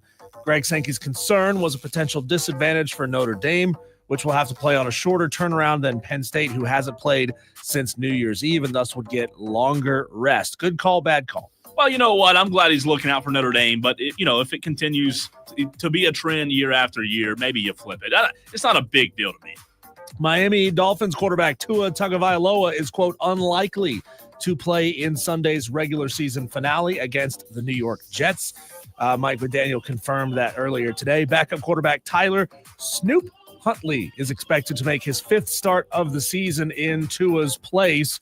McDaniel would not commit to Tua being available to play next week if the Dolphins were to clinch a playoff berth. If you need your starter to beat the Jets, you're in bad shape. No, it's true. I saw a clip just a few minutes ago from Tua saying after practice today that if they do get in the playoffs, he'll be playing no matter what, which you would want him to. So if they make it, he'll be there.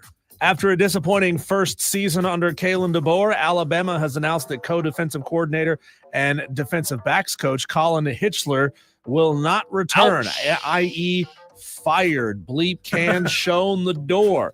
Alabama's defense finished with the country's number 9 total defense in 2024 and the number 19 passing defense. Think about that, Cole. Not good enough. You got a top 10 defense overall in college football, and that's not good enough. You're fired. Maybe you should fire Kalen DeBoer. Maybe he's the one that should be getting fired. Maybe he was a bad hire. Maybe he's not the guy. I mean, I get it that they're 19 in passing and he's the DB's coach. So maybe they just need to take being DB coach off of his plate and let him focus on being defensive coordinator. I don't know, man.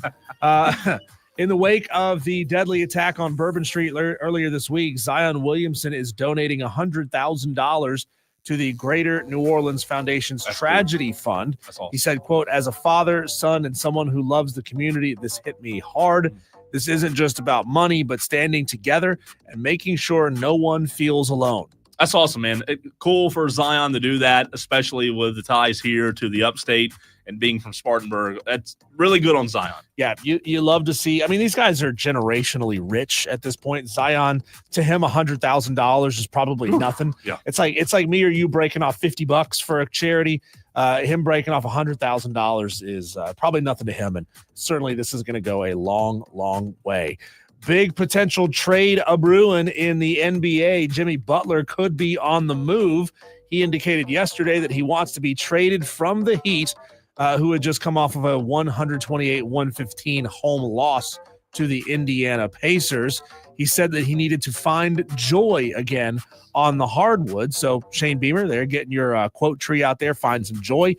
He was asked if he could find joy again in Miami. His response was, probably not. I never thought I would see that coming because he was kind of like the guy that brought Miami back to the relevancy competing in the East. That surprises me. I don't know what happened there with him and something with Tyler Hero or what it was, but that one really surprised me. Are you shocked to also hear that his most likely landing spot is the Golden State Warriors? No, I'm not shocked. Not at all. Not at all. I mean, it's a smart move for the Warriors to say, you know what, we're not just the house that Steph built. We're going to continue pushing and continue adding they can pieces. Get them. You got to start thinking about the future. Not that Jimmy Butler is some spring chicken anymore, but he is a guy that can be really good for you for a couple of years. This is wild, Cole. Curtis Rourke, the quarterback at Indiana, his agent revealed that he played through an ACL injury against Notre Dame. This is his second ACL injury. He's going to undergo revision surgery on Wednesday of next week. So it's not a full ACL tear, but it is an injury that he's going to have revision surgery on. That's tough. I remember Deshaun did that against South Carolina, Deshaun Watson. That's what it reminded me of. That's really, really tough. In college basketball action right here in the state of South Carolina. Don't look now. We've got some really good basketball being played here. 10-3 South Carolina will tip off SEC play with a road game tomorrow at 2 o'clock against the 12-1 Mississippi State Bulldogs. 13-1 Furman going to take on UNCG tomorrow at 4. And 11-3 Clemson hosts Cal tomorrow at 8:30. So good news is, Cole, as college football is coming to an end and winding down, we're going to have some really good basketball to talk about here in South Carolina. Absolutely hope that continues. One more Daily Wire that just came out a few hours ago, Diesel, that I just saw on Twitter during the last break. I love this. I don't know the details of this yet, but listen, take a listen to this if you're a golf guy whatsoever. Breaking news, the PGA Tour is in advanced discussions to revamp the Tour Championship format into a bracket-style event. Oh, come on. I'm intrigued. No. I'm intrigued. No. Why not? Why not? No, because it's ruined NASCAR, having a playoff structure in NASCAR. So now we're going to say that everything you've done for the entire season doesn't matter. We're just going to make this about one-off matchups. Let's see, though. Let's see. You might like it, Diesel. You This might is like bad. it. You might like it. I mean, can we not just have these as fun side matchups? Yeah. That we watch on YouTube or whatever. This sucks. Oh, PGA, man. what the hell are you doing? All right, a new segment in the very next segment, the 5 hits at 5. Rapid fire, if you will. 5 topics. Diesel and I, we don't have to disagree like the 5 o'clock fight, but a chance for us to breeze through some of these topics and hear your reaction as well from you, Tolos. That is next.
Quick scoring update before we jump into this new segment. North Texas, Diesel, who was a big underdog, defeating Texas State right now, 14-6. Does anything say small time bowl more than a G5 versus G5 in-state matchup on the campus of a former G5 now ACC school in state? Yeah, it's tough. Not a lot of people there either. San Marcos versus Denton in Dallas on SMU's campus. Also, Minnesota, Virginia Tech tonight, 7:30. Might be a good game. Minnesota's favored by 10. After that one, we get the final result that matters in the Upset Picks Challenge. Oh, boy, that's right. The Duke's Mayo Bowl. Texter says, test. This is a test to see if this thing works. Dallas sucks. Go Eagles. That comes from Eric. Eric, that's not funny, man. It's not funny, but yeah, it works. Text line. What's he talking about? He's talking about the new text line. There's a new number. If you have the old number saved, go ahead and delete that thing out of your phone. One number now does it all. 71307 is no more. 844-326-3663 is the only number you need. 844-FAN phone. How about a little rapid fire, Diesel? As you and I have been off the air for 15 days before yesterday, so much to get to. We only have 4 hours. 5 hits at 5. We only get to spend 3 minutes on each segment. If you want to interact, we will get to you towards the bottom of the segment. We'll hear from you, 844-FAN phone, but let's go ahead and get right into it. All right, you ready? Again, we do not have to agree. We do not have to disagree, but we do need interaction from you, Tolos. Topic 1, rapid fire. The 3-minute clock has begun. Diesel, explain to me how Ole Miss looked like one of the best teams in the country at times. Last night, I know they were playing Duke, really good quarterback, looked like world beaters, but had 2 of the worst losses on their resume with Kentucky and Florida.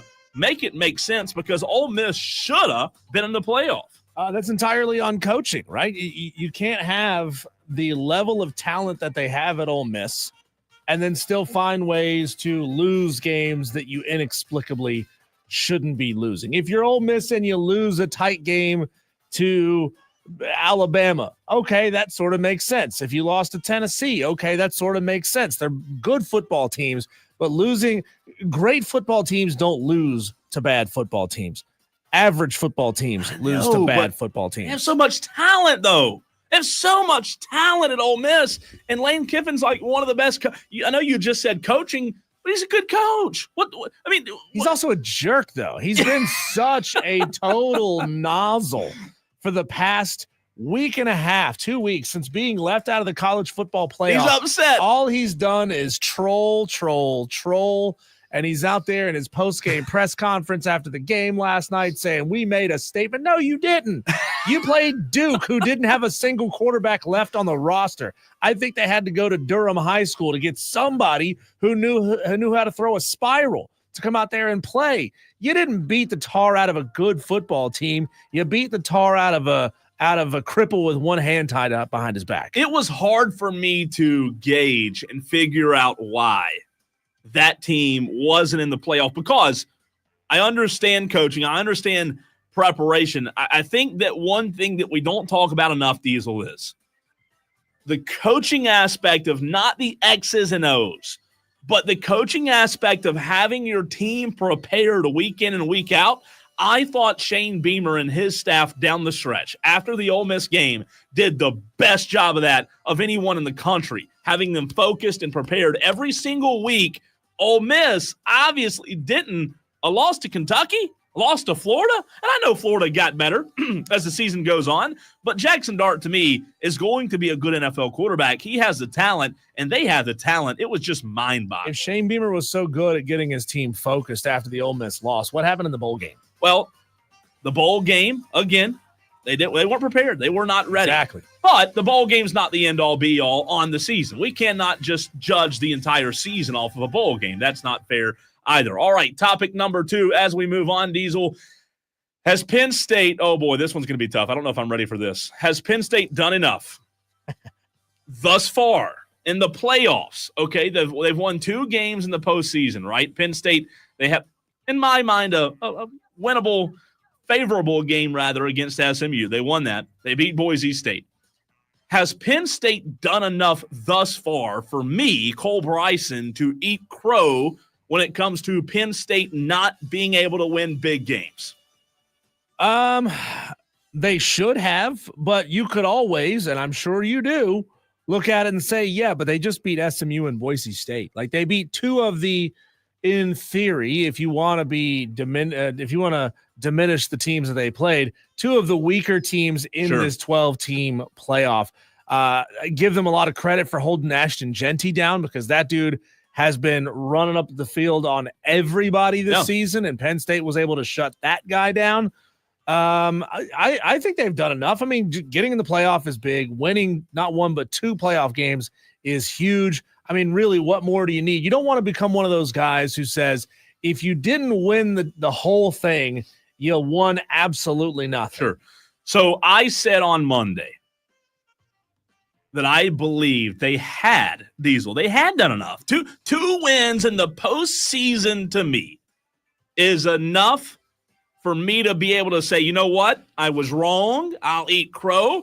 I can't remember who it was. It was Tolo who was, I think it was JD, who was going back and forth with me on Monday about this in the stream, and brought up the point that you just brought up, Diesel, about, well, look who they've beaten, SMU and Boise State. Not world beaters, not the best teams in the world, but I will side with you, and I will eat crow as of right now on the 3rd of January that James Franklin has made me eat it. I don't know how I'd like to eat it yet, but hey, winning 2 games in the playoffs, I agree with you. Let's not act like that's just nothing. You have beaten who they put in front of you. Is James Franklin the best coach in the end all be? I'm not saying that, but I do, Diesel, give him a pass. I give him an extra year, if you will, because of my criticism of him not being able to win the big games. I think he's done enough, but the road's going to get a little bit tougher. Well, Drew Aller is, if you go by QBR, the 15th best quarterback in college football this year, and you don't have to be a top 5 quarterback,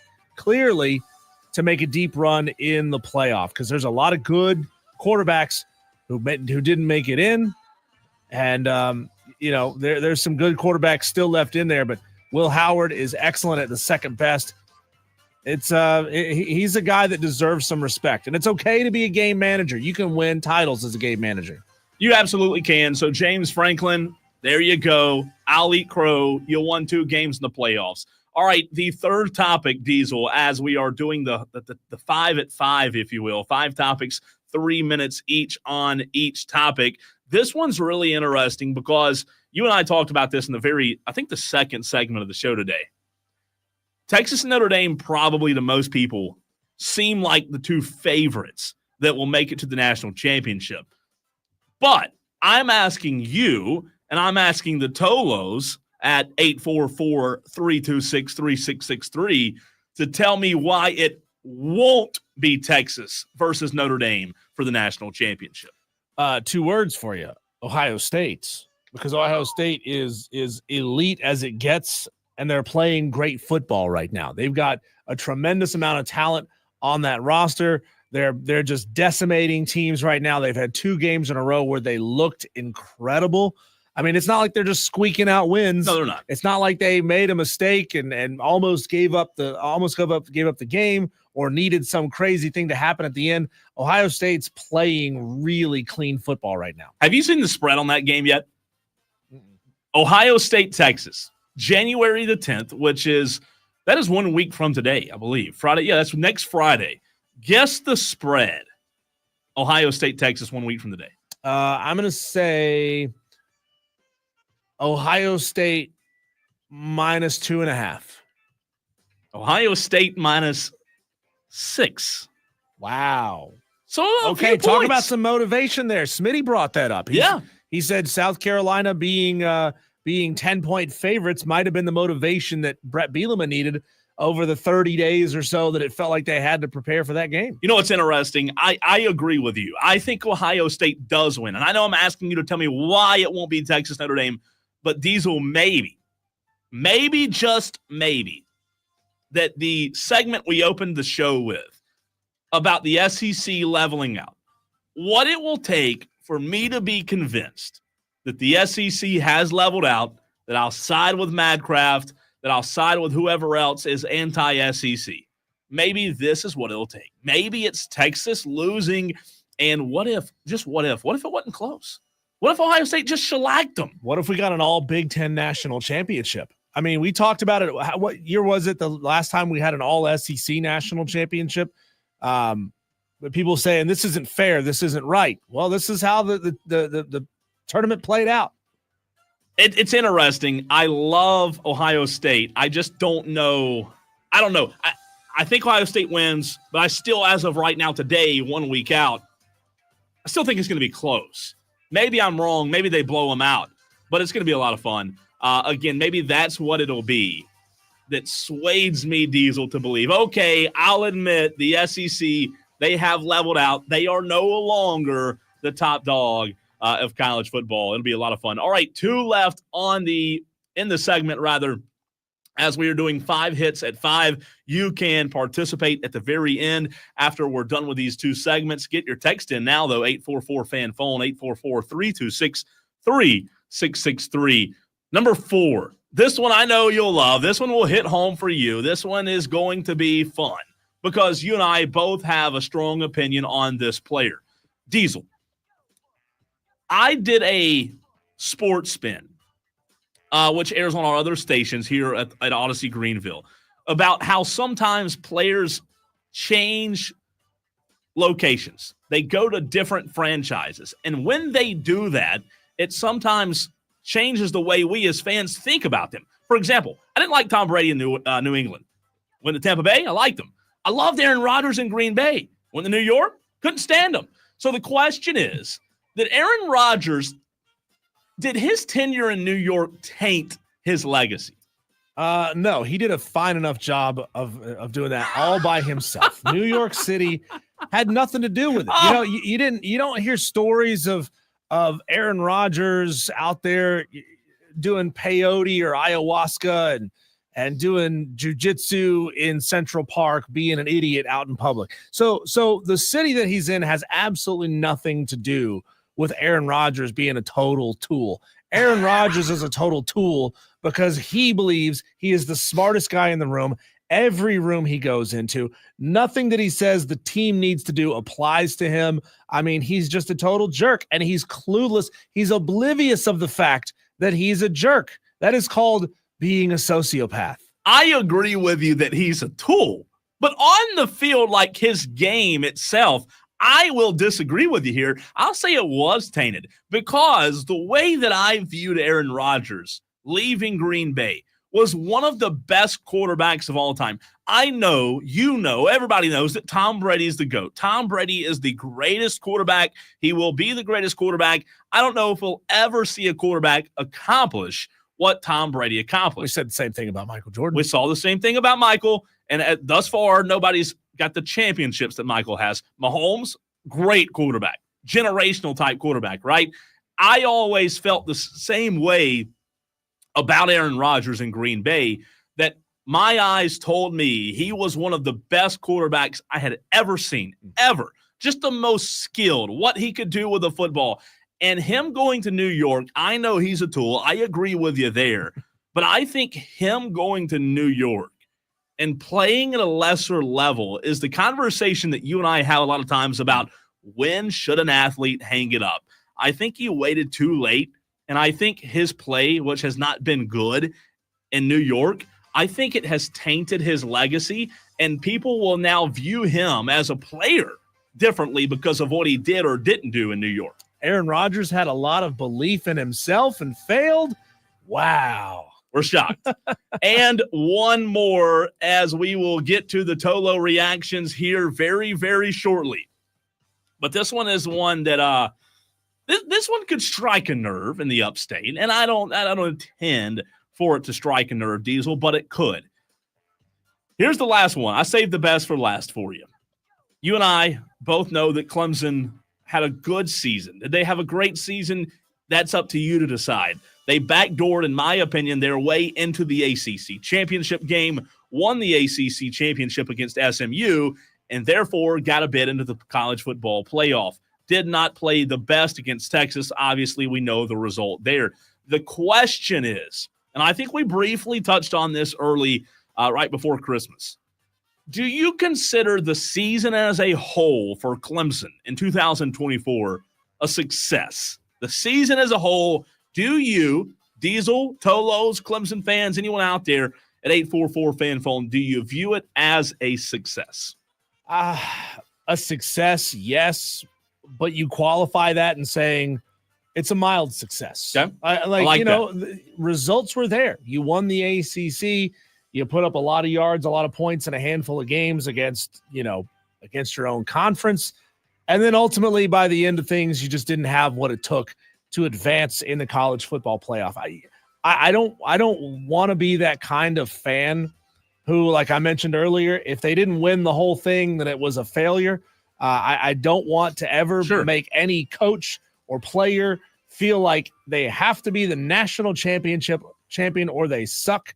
And so you could say that Clemson had a good season, a successful season, but you don't ultimately write home about it. I like the way that you use the word mildly, and we'll get to a couple of texts on the text line, 844-326-3663. I like the word mildly because I think that fits well. I agree with you. I do consider it as the season as a whole a success because, for one reason, you won a conference championship. Mm-hmm. My opinion, if Clemson did not have a great opportunity to backdoor their way into, say it fast because Clemson fans will get mad, backdoor their way into the championship, if that didn't happen and their season ended in a bowl game after a loss to South Carolina, today, Diesel, I wouldn't sit here and classify this season as a success. But because of the conference championship, that's important to me. That matters. I know it's still an ACC. It's not the best conference in the world. I thought you said it well. A successful season, but nothing you're going to write home to mama about. It's kind of like when you look back at the kind of player Will Shipley was. Like, good player, not going to go down in the all-time annals and lists of great, elite Clemson running backs. He was good, but as soon as somebody better comes along, you're going to stop thinking about it. Well, that's completely true. I agree with you there. So that is the 5 hits at 5. The phone lines are now open. I know we had a couple of calls during the segment. They're now open, 844-FAN-PHONE, 844-326-3663. You react, and Diesel, the stream. Let's start there. I believe Madcraft had something to say about the spreads and about about that. He said Bama was favored by 14 over Michigan. I don't care about these spreads. I had to remind him this is probably something he already knows. But spreads and odds are not necessarily predictors of what's going to happen in the games. These are designed to get you to gamble your money. They are to elicit a reaction and get you to think, oh, that's crazy that spread is that number. Let me go bet and put some money on this thing. They are baiting you with the spreads. It is not a score prediction. It is bait. And they're usually close. I mean, it blows my mind sometimes of how close they are and frustrating sometimes. But it's I mean, to that point, Vegas was wrong a lot this year. Look at the college football upset picks challenge where our winner was up in the 70s. That's insane. Over the course of a season. Insane. There's a lot of upsets that happen. Vegas doesn't always know everything. Let's see on the text line. Tolo Steve says, Ohio State wide receivers are too fast for Texas to cover them. OH. Tolo Steve also says last year you had Washington and Michigan in the national championship. Both those teams are in the Big Ten. Tolo Steve. They weren't in the Big Ten then. Stop it, Steve. You don't get to revise history like that. What do you mean? You don't get to revise history like that. It's like people saying things like Texas is a Big 12 team. Well, no, they're in the SEC now. So it counts. They are an SEC team, even though they've got a roster full of Big 12 recruits. Spartanburg J says hashtag Tolo takeover, even though that was yesterday. Hey, you can still take over anytime you want on the text line. Clemson had a mediocre, successful season only because we won the ACC and made the college football playoff. So, yeah, I think Spartanburg J, we're all in an agreement there. I think you're right. I think, mildly successful, like Diesel said, mediocre. I think that's okay. I think you've got to be able to look at the nuance of this thing. And you can't say it was an A grade season. It certainly wasn't an F. but it was more like a B+ kind of season. Like, it was a 7 out of 10 type of season. Texter from the 704 says Clemson had a successful season. The conference championship winners. Not a great season, but still successful. I agree there. Let's see. 804 says, oh, yeah, Ohio State winning the college football playoff makes me puke. That might have come from – no, that was not Tolo Steve. That's somebody else. Let's see. Cocky for a reason chimes in on the text line. South Carolina had a better than expected season, and a win over Clemson was the cherry on top, says Cocky for a reason. Cocky for a reason. South Carolina had a great season. You had a great season. You had one really bad game against Ole Miss. Outside of that, let's say you lose that game by a touchdown. Yeah. You're talking about this being a great season. I think for them, getting 10 wins would have been the right? The what does Dewey say? The exclamation point, the cherry on top. I think 10 wins would have been that. Obviously, they fell short. But one more texter says from the 615, there still wasn't an SEC team in the championship game, though. Buckeye Mike, remember the SEC still plays the least amount of P4 teams. Hey, don't forget about that SEC SoCon showdown in week number 12. That's a big deal out there, okay? Oh, it is. It's a big deal. They did their money, right? Yeah. They did their money. Cole, when we come back, we've already seen some changes happen in the offseason at both Clemson and South Carolina in the coaching staffs. But let's put ourselves in the shoes, the hat, the visor, whatever, of Shane Beamer and Dabo Swinney and say, what are their New Year's resolutions? What accomplishable goals should both of those coaches have? Tolos, you can get involved as well by texting in 844-326-3663. You can call us as well at that same number. Isn't it great? You don't have to have two numbers saved in your phone now. One number to do it all. Call and text now. We'll get to that on the other side on the Fan Upstate.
Cole, I'm happy to say that I'm already sticking to one of my 2025 New Year's resolutions. I was tested yesterday, and I passed the test. I haven't said any yet.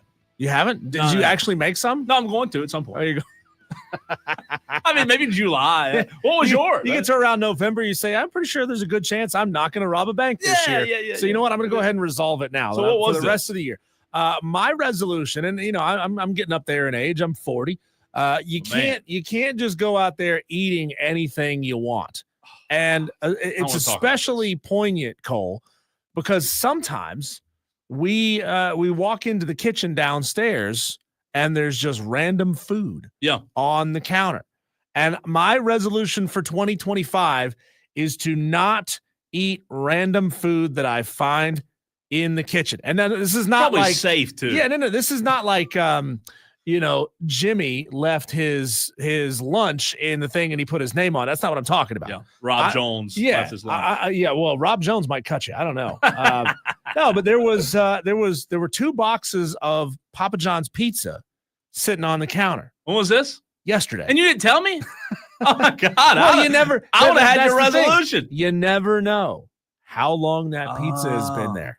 Not only how long it's been there, how long was it somewhere else? How long has it been out of the Papa John's oven? Because think about it, Cole. That pizza, and it's Papa John's, so it's one of our remotes. We don't get pizza at our remotes because we're at Ingles all the time, and they have great food there at Ingles.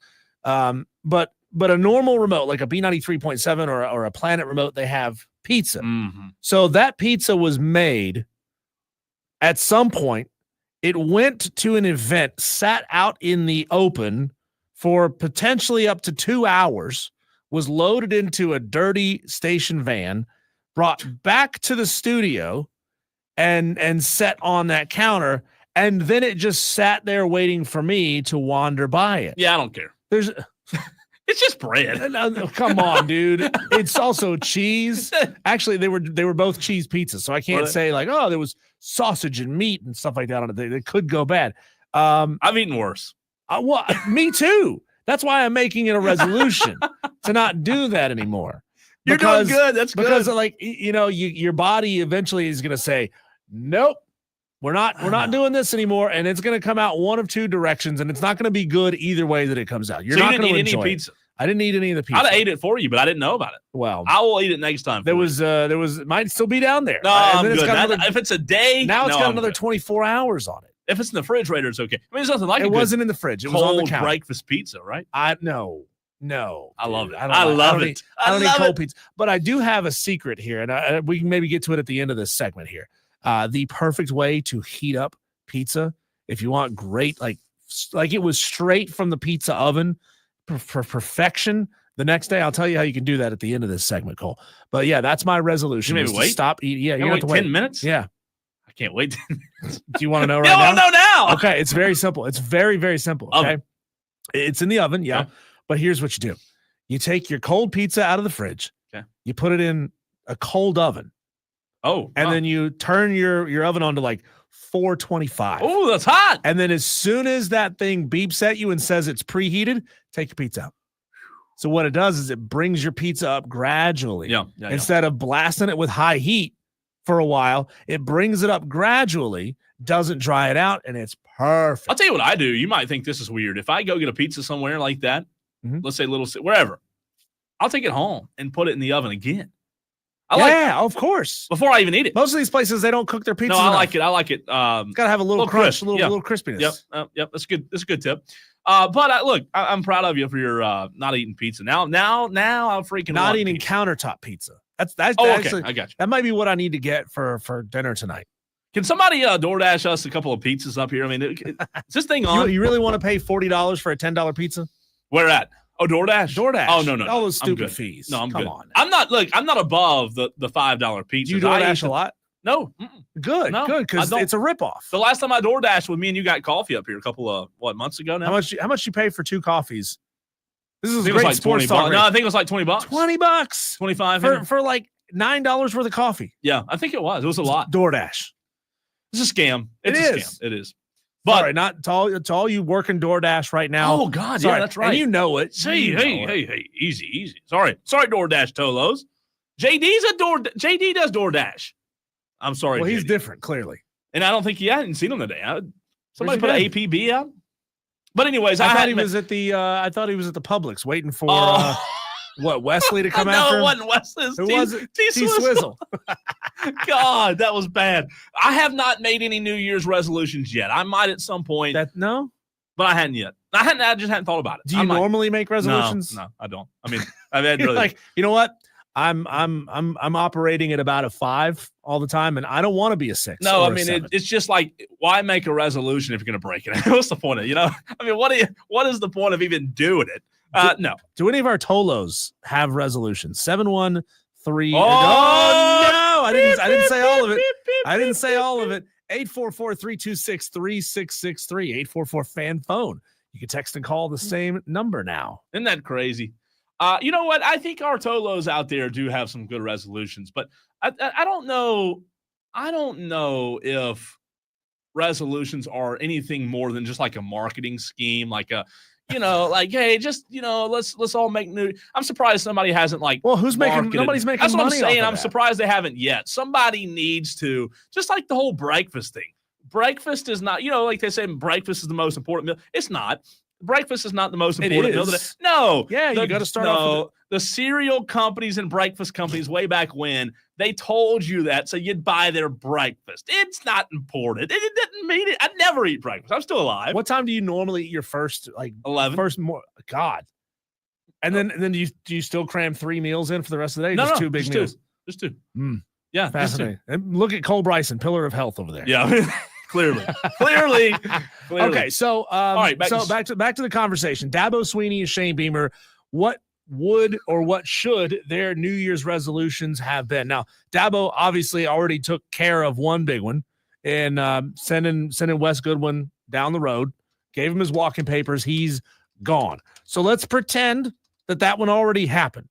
What else should Dabo Swinney make sure he is resolving to do in 2025? That's a good question. You said the first one was Wes Goodwin. Okay. I'll tell you this.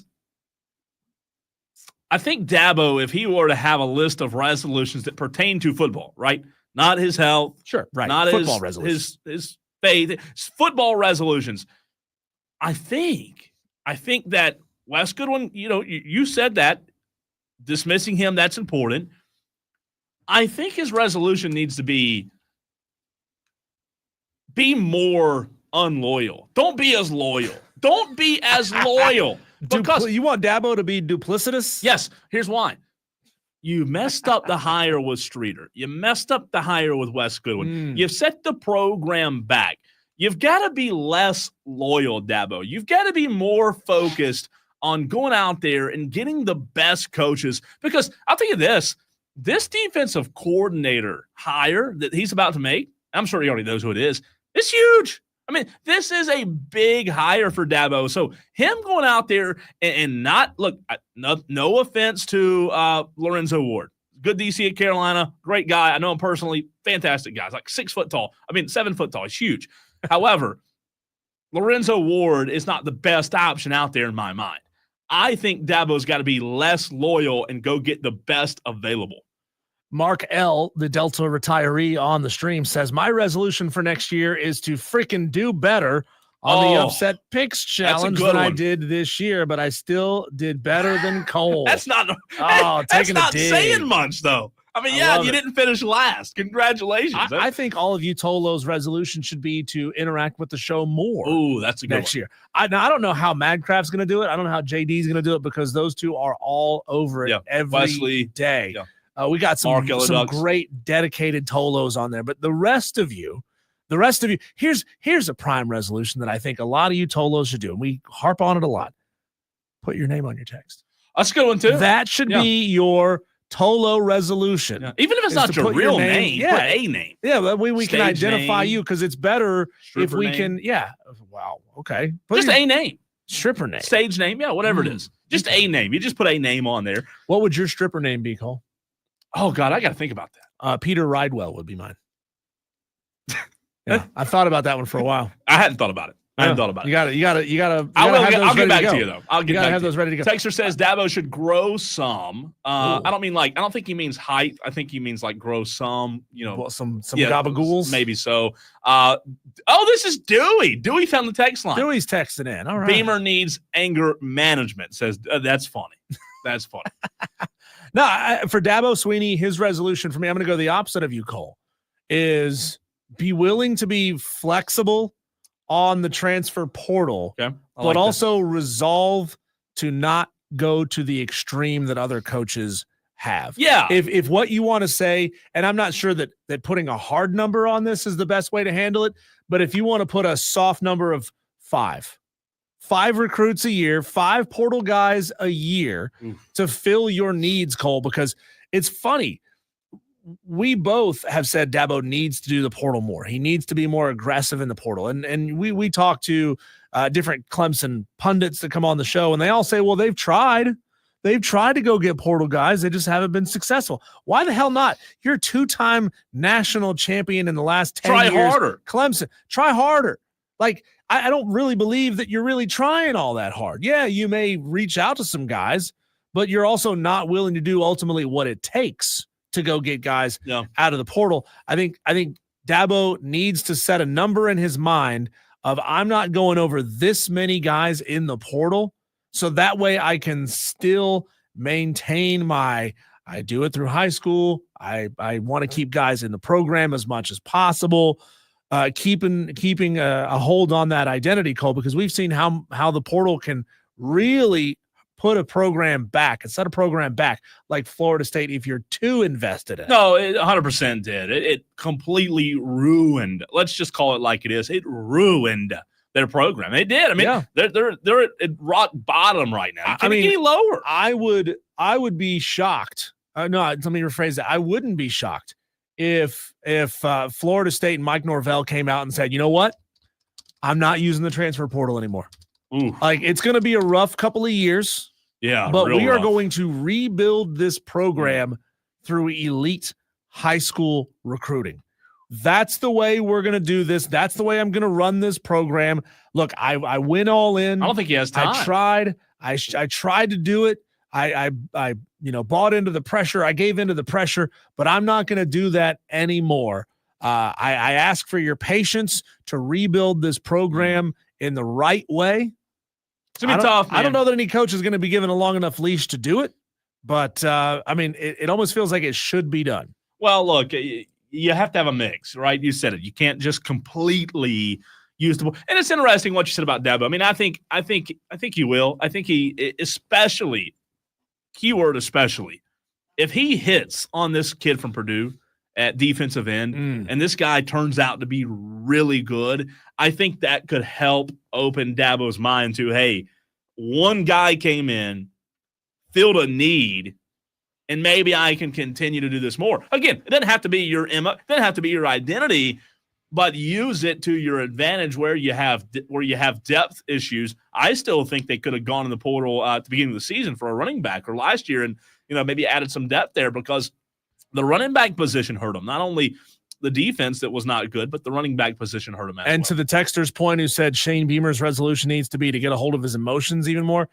he was right there, man. He was so close. We didn't talk about emotions all year. To keeping it in check until the very end, and he was goaded into it. Now, it ultimately woke his team up, right? It's like the coach getting a tech in basketball woke his team up, but it didn't ultimately lead to a win. I mean, you're right. It was almost the whole season we went without it. So we'll see. All right, on the other side, Diesel. Speaking of Carolina and Clemson, we're going to keep it right. Let's park it right there for just a second. On South Carolina, on Clemson, I love a good way too early. Let's do a way too early in the very next segment. A way too early on who will be better in 2025, Clemson or South Carolina. That's next.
Spartanburg J on the text line, 844 fan phone, says Cole trying to start a war on a Friday drive home. Of course, Clemson will be better than you suck, says Spartanburg J. Woo! Getting the war started. Madcraft says if Cade takes another step this offseason, like he did last year, that team could be dirty. I'm talking about what Miami's offense was this year. I wouldn't go there. Cade has to get better with his legs. He's great with his arm. He's got to get a little bit better with his legs, and then you're talking about a really scary quarterback. I think offensively next year, Clemson, again, this is a way too early look at just head-to-head, Clemson, South Carolina, who will be the better team. I think Clemson's offense next year is going to be really, really good. With the guys they have coming back, obviously Phil Maffa toward the end of this season was a big part of the problem as to why they weren't as efficient. I'll tell you this, I think they'll be better offensively next year than they were this year, which is saying something because they were really good statistically this year. Garrett Riley, Cade, third year together with the receivers, the freshmen that are coming back, that'll be sophomores.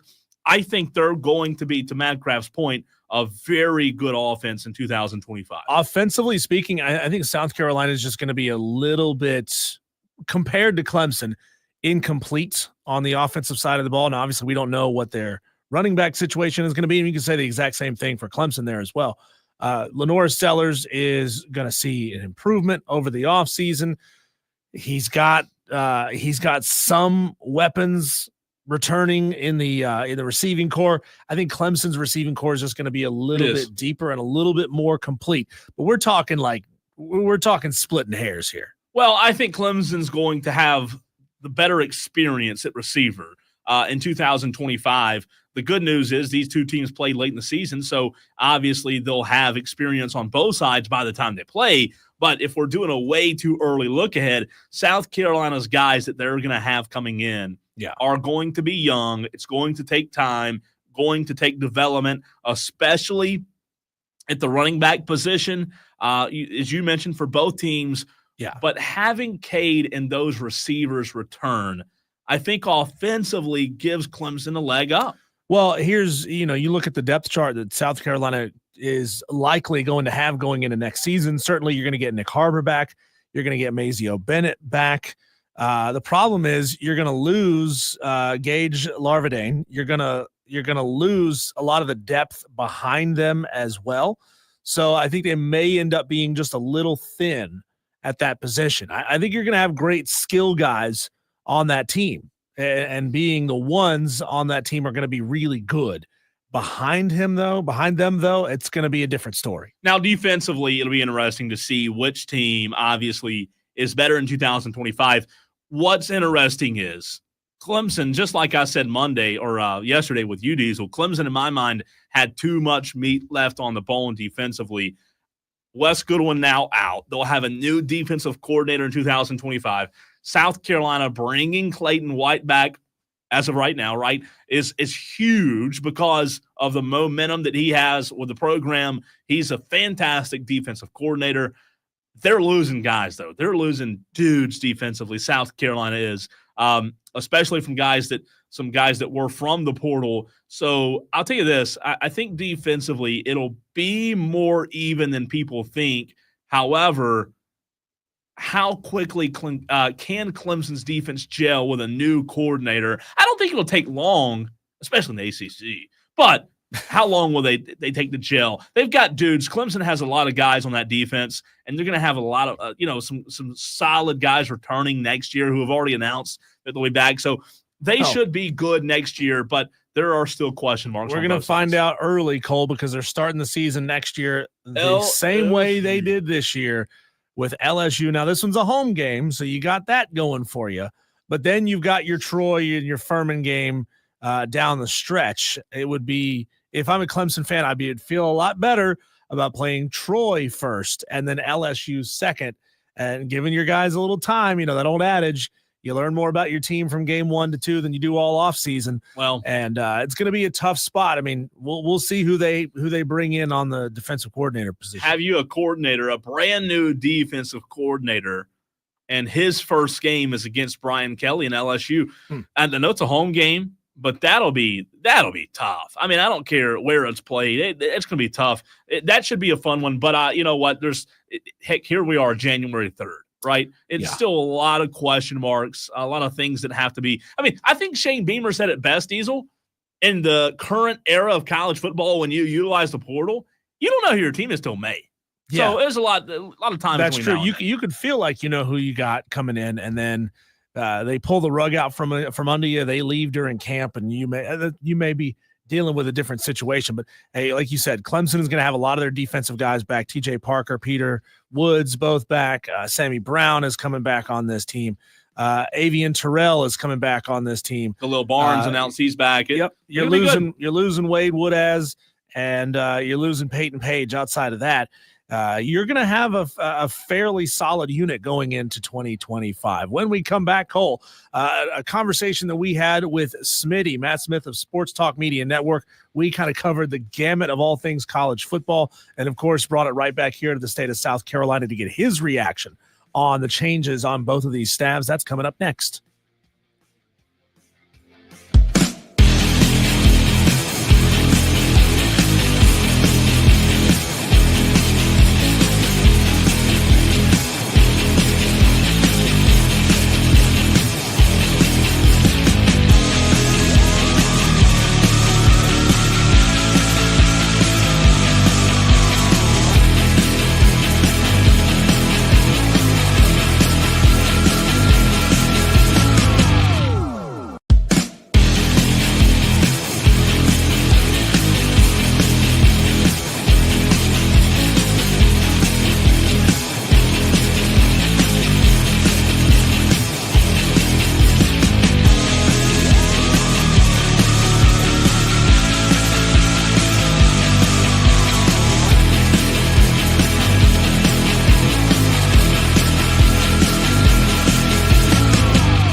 I cannot wait to find out what Matt Smith of Sports Talk Media Network has chosen and declared that he will do, be, or change about himself in 2025, because as far as I can tell, Smitty is just about perfect. He's never made a mistake. He's never said anything wrong on the radio. And as a guest of this show, Smitty, what kind of major changes are you making for 2025?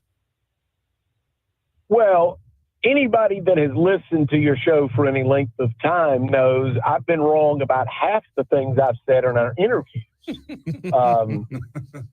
since September. So that's probably a good resolution, is to be wrong less often. But one thing I will say is I mentioned this the other night on Sports Talk. It's more like I owe back taxes in resolutions. Like, I've got resolutions from 2017 that I need to go back and review. I realize I have fallen short in all of them.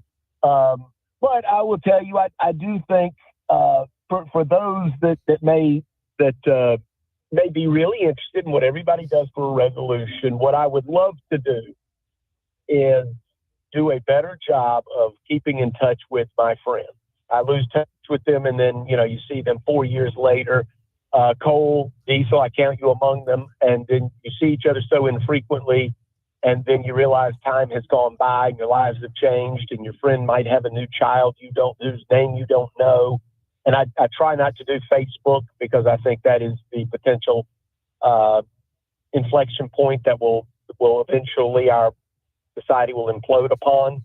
But I do not keep up with people, and I'm going to do a better job, and that includes you too. Well, Smitty, I can't wait to see your birthday reminder pop up on Facebook at some point this year and remind myself, I need to reach out to Matt Smith as well. Great question there. Is a New Year's resolution a one-year resolution, or is it a lifetime resolution? If you change something about yourself, do you have to change it forever, or could you go back to being that same special brand of degenerate 365 days from right now? That's a great question. I think we all have to do that. And why do we make it a year, right? Why don't we do monthly resolutions?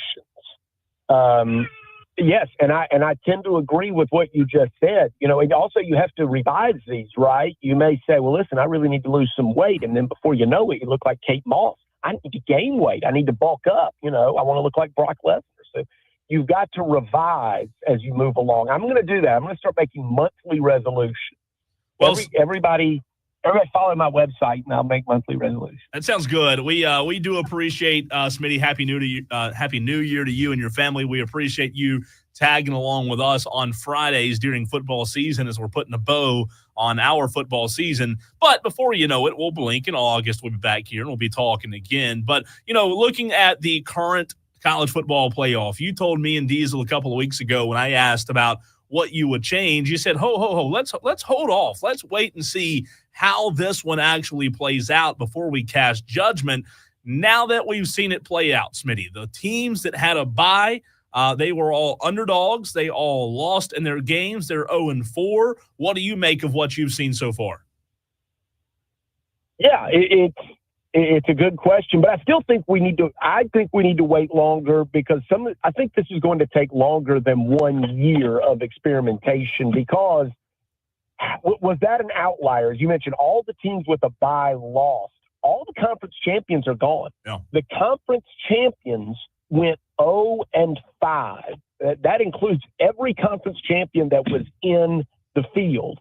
So perhaps we have lost the plot a little bit, but I'm reminded there's a great proverb that you may know of the Zen Master and the little boy, where a little boy gets a horse for his birthday and everybody in the village says, "Isn't that wonderful?" And the Zen Master says, "We'll see." Then the horse kicks the little boy off, bucks him. He breaks his leg. Everyone says, "Isn't that terrible?" The Zen Master says, "We'll see." Then everybody in the country goes off to war, and the little boy, or the young man now, is unable to go because his leg is in a cast. And everyone says, "Isn't that wonderful? He avoided the war." And the Zen Master says, "Of course, we'll see." So I want to wait. All the teams with a bye lost. All the teams that were conference champions lost. The conference championships look like a waste of time now, but I want to take the role of the Zen Master and say, we'll see. I think this is not like a blood test where you can put the blood in a centrifuge and run it 100 times to see how it reacts. We only have 1 year of data, and I think I need to see more before I love this or hate it. You know, Smitty, I know a lot of our local listeners are probably tired of me bringing this up, but you know, I have a strong belief that you can't engineer the outcome that you want. You can't force all of these games to be good football games, 3-point, 7-point games with a lot of points scored.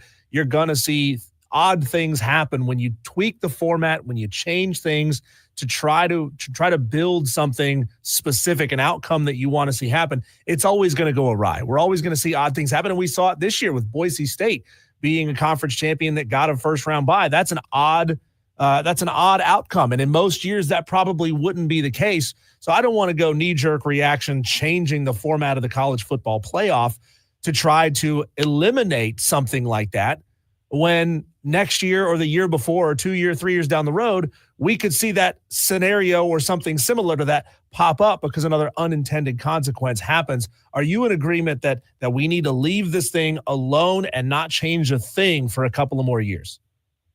You know, you bring up a really interesting point about you can't engineer what you're looking for. What they were trying to do truly was reward the conference champions, and then all the teams with a bye lost. So what we may find out is rust versus rest. Maybe the rust was actually injurious to the system. But again, I'm like you. I don't want to go knee-jerk reaction. And, you know, and we have short memories, right? Every year this happens in the college basketball tournament, because we spend the first week and everyone talks about the upset. It is always the chatter. And, oh, this conference was overrated. This team was overblown. They never had a chance. I told you all along. And then by the time we get to the Final Four, it always seems that UConn, Villanova, Duke, North Carolina, Kentucky, Tennessee are involved. And so we seem to forget about the upsets because as the microscope tightens toward the end on the championship, then we start to talk about those teams and we seem to forget about what happened the weekend before. And that may happen here. I'm really interested to see how everyone reacts to how this plays out in the end, because today we're talking about all of the teams with the byes being out. But also, I think we could argue we have a pretty good field of 4. I think there's a lot of argument to be made that the champion will be a worthy champion. And after all, isn't that what we were after? I know some people would say, well, ESPN's after TV ratings and the fans wanted to see the little guy get a shot or whatever it may be, as you mentioned, engineering some things. But in the end, I think if Texas or Ohio State wins this thing, I think there's an argument that maybe Notre Dame got a break because of their schedule and they played Georgia with an injured quarterback, and Penn State played SMU and Boise State to get here. But I think if Texas or Ohio State wins this championship, it's going to be hard to argue that they weren't worthy champions, because even though neither was the champion of their conference, that was only because of the whole conference championship and the way things worked out. Let's not forget, Ohio State was arguably the best team throughout the year. They lost on the road at Oregon, but they were arguably the best team throughout the year. They had the hiccup in a rivalry game. They lost on the road at Oregon. Texas just couldn't beat Georgia, but no one else really challenged Texas. I guess they had a 3-point win over Vanderbilt, but the point is, Texas, by the time we got to the SEC championship, where were they ranked in the country? 2nd, 3rd? So I think we can argue when this is over, if Texas or Ohio State wins, I think there's going to be a lot of people on Twitter, which is a cesspool, but a lot of the analysts on Twitter are going to be saying we got a worthy champion out of this, and that was really what this experiment and this project was all about. Smitty, Sports Talk Media Network, joining us right here on the Fan Upstate. Smitty joined us all football season long on Fridays at 4 p.m. If you are a new Tolo, check out Smitty on Twitter, the cesspool that he called it, at Smitty Reports. The little self-plug there for you, at Smitty Reports. Hey, we opened the show today, Smitty, by talking about the college football playoff, but also as it relates to the SEC, with kind of the double-edged sword that Greg Sankey had of wanting the expansion, but maybe not realizing that the expansion, the teams that he brought in, were going to defeat his teams and defeat them handily, right? The SEC, is this a blip in the radar in your mind, or is the SEC truly leveling out? That's a great question. Some of it was matchups. And look, of course, part of this narrative going on with the SEC is the fact that everybody hates the SEC that doesn't pull for an SEC team. That's part of what is going on. So everybody has been waiting for the SEC to be humbled a little bit. And part of it is what went on in bowl games. And I don't know how to take bowl games anymore. I mean, we have players, and look, it nauseates me. We have players sitting out just a half. I don't know. Bowl games are important to me. I don't know how important they are to the players anymore, or the coaches, or anyone else. Nick Emmanwori set up the second half of South Carolina's loss to Illinois. My take on that is, did anybody get their money back? You pay full price. You're paying for a full game. You'd expect the player to be playing 4 quarters. And with the opt-outs in bowl games, that led to this narrative because Alabama performed so poorly and turned it over 3 times in the first half against Michigan. So a lot of SEC was leading into what was going on in the college football playoff. Georgia did play with the backup quarterback, and Texas is a brand new SEC team. I don't know that the SEC can take credit or blame for anything Texas does. They just got here. They didn't recruit those players to play in the SEC. Those players went to Texas to go to Texas. But by the same token, you asked if it's a blip in the radar. Of course the SEC will be back. Have we not learned that? Ohio State had that year where they got in and they were playing their second quarterback on the season, and they won the 4-team playoff, and then everybody said, well, that's it. The SEC's run is over with. Now we're going to see the Big Ten ascend. And then, of course, the SEC regrouped. There's too much money. It's too big a presence in college football. Of course, these powers, Alabama will retool. Georgia will be back and healthy. Texas will be an SEC team moving forward. And then one of these teams will elevate, like an Ole Miss, maybe even a South Carolina, and elevate and do probably what Penn State is doing. So I'm not worried about the SEC at all. I think this is just a case of everybody is so happy to see the SEC humbled a little bit. But we've seen this before. They'll be back. And guess what? Every time it happens to Ohio State or Michigan or Penn State, they're humbled, then they come back. One thing we know in the era of NIL and television and the Big Ten and the SEC getting all the money that they are getting is the boosters and the collectives with the teams that have that blue blood, that brand name, all those teams I was just talking about, those boosters, those collectives will not let them be down for long. That's been proven, and that will probably be true until the end of time. Oregon, guess what? They got Nike money. You know where they're going to be next year? Right back in the college football playoff. Talking to Smitty, Matt Smith of Sports Talk Media Network right here on the Fan Upstate, 97.7 FM in Greenville, 97.1 FM in Spartanburg. Let's keep it right there with the SEC. And you mentioned South Carolina, a lot to unpack in the bowl game that they had against Illinois. Certainly we could go into what happened with Brett Bielema and Shane Beamer going after each other on the sidelines.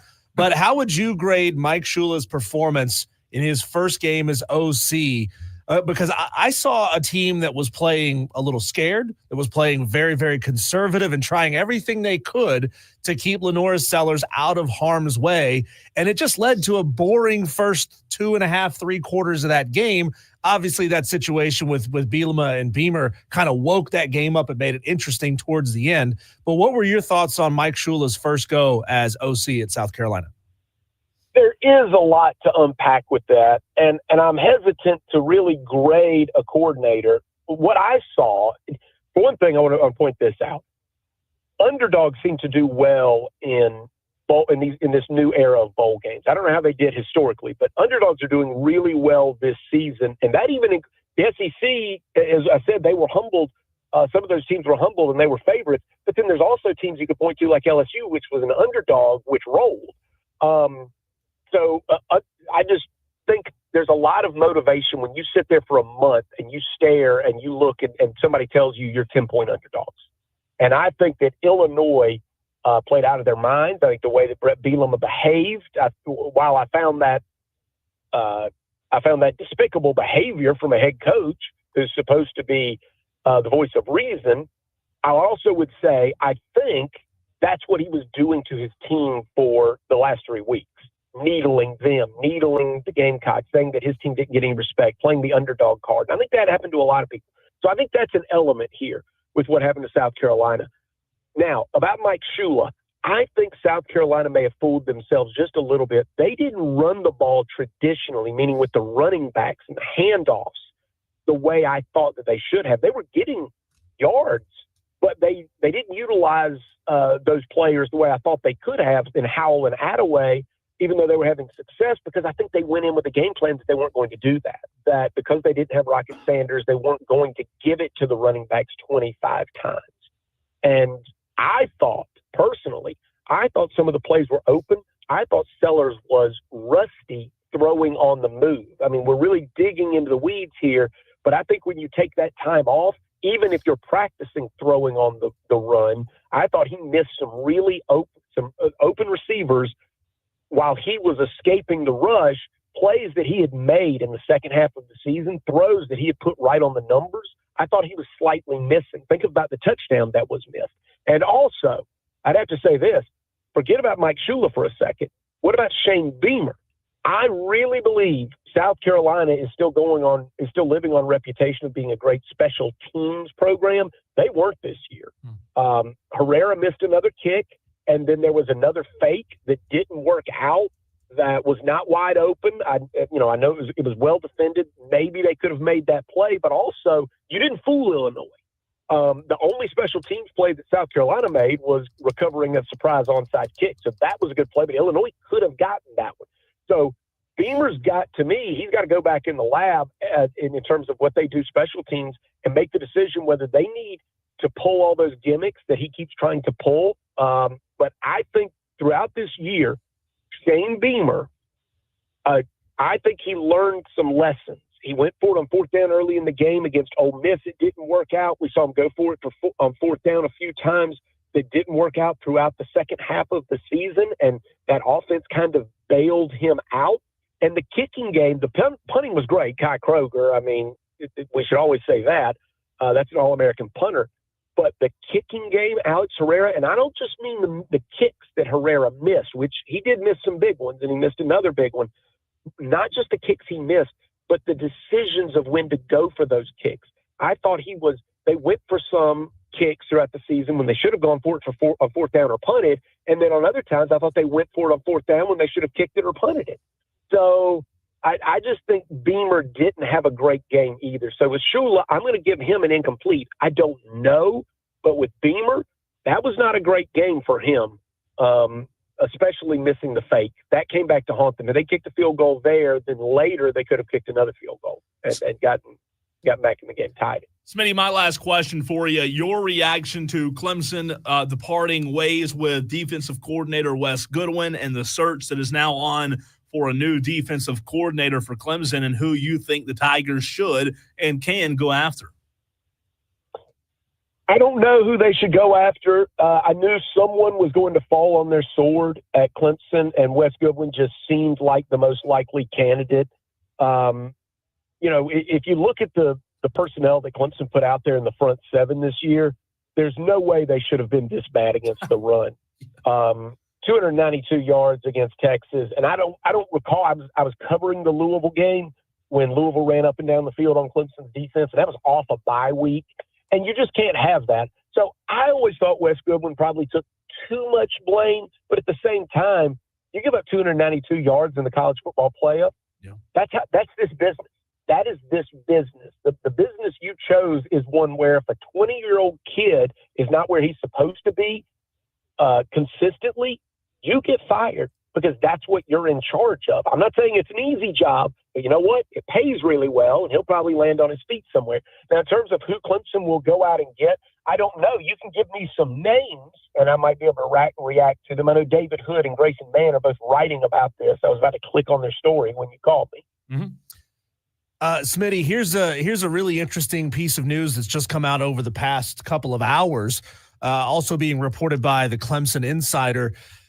John Rothstein had this, and then Dabo Swinney has had some quotes for it as well. The potential of moving to 5 years of eligibility in college football. Dabo has said that it would clean things up and help out with roster management. I mean, I'm just thinking something we talked about earlier, the unintended consequences as this thing begins to roll downhill. Does that mean that kids want a medical red shirt for a 6th year of eligibility on top of things? What are your thoughts on this? And have you had any time to really dig into this? No, but this has actually been an idea that's been out there for a long time because it would get rid of, that choice. So we had red shirt where you couldn't play at all. Now we have red shirts where you can play for 4 games. But I think people didn't realize how messy that was going to be. Now you've got guys going out there playing for Clemson against the Citadel, but not playing the next week against South Carolina, and it's kind of like being on the practice squad. So I don't know if I liked that particular move. I think anytime you can simplify it in college football, it makes sense to me. And most kids that are at the very top, you wouldn't use that 5th year of eligibility, and hopefully the idea would be you could use it for times of development.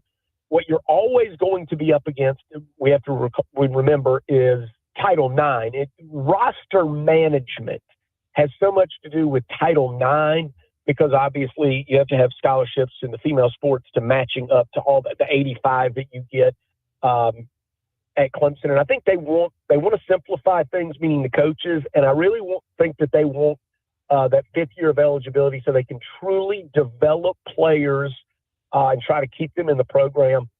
There's some problems with college football, and I think this is a step in the right direction. I also think this is probably in reaction to Diego Pavia's his court case where he was able to get the JUCO years pulled off of his eligibility. That was stripped, so he would be able to return to Vanderbilt.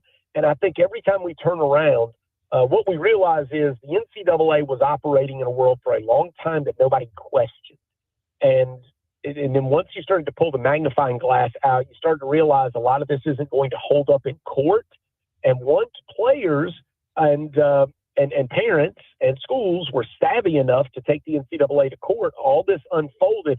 And what, to me, the most disappointing part about all of this, not surprising, but disappointing, is the NCAA seems to have no plan Bs anywhere. We talked about NIL and paying players for 20 years on sports radio. 20 years. The NCAA lost one court case and they acted like they had no idea what they were going to do next. Smitty, you're the best. Always appreciate you coming on with us, and we'll have you on again soon before football's back, but we love having you on every Friday. We appreciate your time each and every Friday, man. Have a happy 2025. Hey, Happy New Year to everybody. And one more question for you. Who won the Christmas movie tournament? I thought you were going upset picks. That was a Christmas Story. Okay. Christmas Story narrowly beat out Home Alone by, I think, a score of 2 votes. Then my work is done here. Yeah. You have a sophisticated and brilliant audience. Your constituency did it right. The system works, baby. The system works. How many times did you vote, Smitty? I did not. 9? Hey, what are you talking about? I just told you guys, I don't go on Facebook. Twitter's a cesspool. I have to call them to get in touch with them. You think I'm wasting my time with you jabronis going to York, what you do, and voting in your silly poll? No, but your listeners are the winners here. They made the right choice. Appreciate you, Smitty, as always. That's Matt Smith, Sports Talk Media Network.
Well, the NFL season, Diesel, it is winding down. And by winding down, I mean this is it.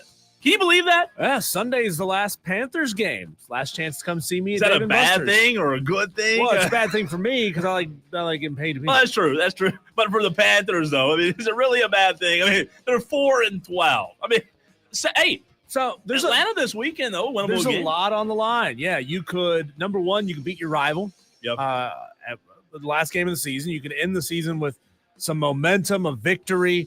Also, you could certainly screw the Falcons over and take them out of the division race.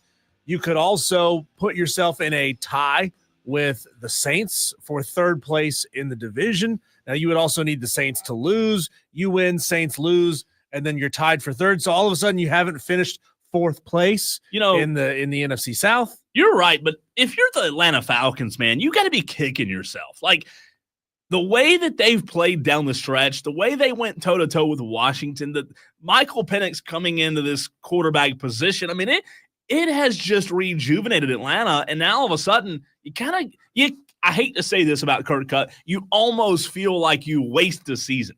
You wasted it. It was 8-8 season. You operate with the information that you have at hand. Yeah. You already gave Kirk Cousins the big old contract. You don't draft a rookie and then say, all right, well, screw that contract. We're going to play the rookie instead. And it was a better decision. Yeah, I mean, I think going into the season, I remember both you and I talked about how much we thought Michael Penix would end up being the best, if not one of the best quarterbacks in this draft class. And ultimately, we were proven right. But at the same time, Cole, he wasn't thrust out there in game number 3 of the season. He was thrust out there in game number 15 of the season. So he had time to sit and learn the offense, learn behind Kirk Cousins, learn what not to do, learn how not to operate. And of course, he goes out there and he's successful. So there's a lot of pieces that went into him being successful late in the season. Yeah. And, I think it set him up in the best possible way, not unlike the way Spencer Rattler was set up in New Orleans. Now, obviously, the games played out differently, but Spencer Rattler had time to sit back and learn behind Derek Carr before getting pushed out there. It's really interesting. I remember, real quick on the Falcons before we move on to somebody else. I remember you and I were interviewing Brandon Leak of 680 The Fan in Atlanta back before. I think it was right as soon as the season started. And one of us asked him the question about what is it going to take for Michael Penix to be the quarterback? And he told us injury. Remember, he said injury is the only way that you'll see Michael Penix out there. Well, little did he know, 18 touchdowns to 16 interceptions was also on the docket because that got Kirk Cousins off the field pretty quick and them rethinking that whole contract. They made, and they'll never admit this, Diesel Atlanta made a catastrophic mistake by signing Kirk Cousins. Just horrible. I can't tell you how many times you and I talked about it going into the season from the draft, them taking, wasn't it like the draft was in April? Didn't they sign Kirk Cousins like 2 weeks prior to the draft? Yeah, and why do you sign him if you feel strongly that you're going to take a quarterback? So stupid. Why do you sign him? And if you feel like you're going to sign a quarterback, but you also need a veteran presence there as your QB1, yeah, why do you sign him to a really expensive long-term deal? I mean, I get that you're not going to get Kirk Cousins if you're not signing him to an expensive long-term deal because that's what his agent does. He gets some expensive long-term deals. But it's a head scratcher why Atlanta made the decisions that they did. We're at the point in the season now where when you look at the week that is week 18, the games, even last week in week 17, some of the games are really important, Diesel, like Cincinnati, Pittsburgh, 8 o'clock tomorrow night, really big game. Steelers are 10-6, Bengals are 8-8. Bengals still trying to keep their dreams alive. Browns, Ravens, meaningless game. So we're at the point now in week 18 where you have some games that, mean something, some that don't mean anything. Cowboys, Commanders, obviously a meaningless game at 1 o'clock. As Jaden Daniels in Washington, 11-5. You talk about rookie quarterbacks, and, you and I spent a lot of time because we started this show in March. The draft was in April. We spent a lot of time talking about rookie quarterbacks. And Jaden Daniels was somebody that we talked about as, hey, he's not going to be one of the top 3 picks, Diesel, but whoever gets Jaden Daniels might have the best steal of the draft. And boy, oh boy, let's see, 6 months later, here in January, how smart does Washington's front office look with a revamped front office, revamped head coach, and Dan Quinn, getting Jaden Daniels and throwing him into the fire, and he has passed every single test, and they're 11-5. One of the best teams in the NFL. Well, it wasn't that long ago that the Washington Commanders organization was just a laughingstock. Yep. You know, they were bereft. They had terrible ownership. They had a bad coach. They didn't have a quarterback, and then they were just kind of floundering for a while. And this is a good example of how you can clean house and improve things tremendously quickly. Now, some other teams are going to try the same thing. Certainly, the Carolina Panthers, they didn't switch out ownership, but they basically changed out every other position, and it hasn't worked out for them. So, I mean, you can look at Washington as an example of how it can go well. You can also look at other teams trying the exact same thing, saying, well, it's total crapshoot, and you never quite know. I mean, Dave Canales could have been some sort of miracle worker out there, and Bryce Young could have been the guy that we thought he was going to be from week number 3 whenever he got the start last year, or week 1 whenever he got the start last year. And then all of a sudden, we're having a very different conversation about the Panthers. It is interesting because Washington had a very good defense, even while they were failing as an organization. I mean, they were getting dudes left and right from Alabama on that defensive line. Studs. You plug in good ownership, like you said, with a good head coach in Dan Quinn and an amazing quarterback in Jaden Daniels, and look where you are. So 11-5. It helps when you're starting from a position where you have at least one strength on your team. And, you know, you think back to the decisions that the Panthers made to move on from some of their defensive stars. Oh. And it wasn't that long ago that the Carolina Panthers defense was excellent. And then they moved on from a lot of those guys. And then all of a sudden, you got no offense, you got no defense, you got no quarterback, you got a bad owner, you got a lame duck head coach, you got a GM who doesn't have a clue how to write an advantageous contract for the organization. Then all of a sudden, bam, you're in a 2-16 season. Quick scoring update in the Serve Pro First Responder Bowl. Texas State finally got their ish together. 23-14, Texas State leading North Texas. And as I said earlier in the show, Texas State was a heavy favorite. 2 minutes to go in the third quarter. Again, 23-14, Texas State. Still close game. Think about this, Cole. You're a professional in what you do in your business, in your side business or your main business, and you're now a professional full-time radio host for going on a year. You are only 2 years older than the quarterback of the Texas State Bobcats right now. So what is he on the 8th year of eligibility? He's old AF. He's 25. God. He's 25. That's crazy. And look, we brought it up with Smitty at the end of that segment, not to take us off track here.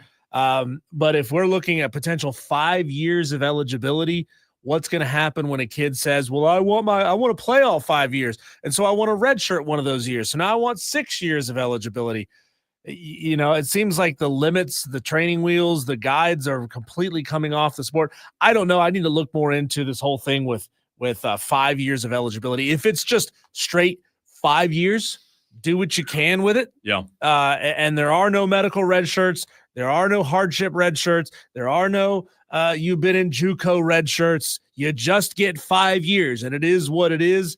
That may be a simpler way to handle things, but of course, somebody's always going to find a way to sue and get more eligibility. For sure. One last comment, one last thought, Diesel, on the NFL is we talk a lot about the Lions. We talk a lot about the Chargers, Mad Crab's Chargers, the Chiefs. Obviously, the Eagles, very good, the Bills, and the Packers. I love Jordan Love. I freaking love Jordan Love. However, I don't think you and I, the media, I don't think anyone this season in 2024 have given the Minnesota Vikings their flowers. We're talking about a team who drafted J.J. McCarthy as their guy, who was going to replace Kirk Cousins, go out, really take this franchise. He gets hurt. And all of a sudden, the Minnesota Vikings are left in a flux, Diesel. In steps a former Carolina Panther and Sam Darnold, who everybody wrote off as being 4,153 yards, a completion percentage of 68.1, 35 touchdowns, 12 interceptions. I'm telling you, man, there's not enough talk about how good the Vikings are. 14-2, first place in the North. As good as Sam Darnold has been, we all know Justin Jefferson is the guy, but I'm telling you, the move that nobody's talking about enough, Diesel, is the Minnesota Vikings acquiring Aaron Jones from Green Bay last season.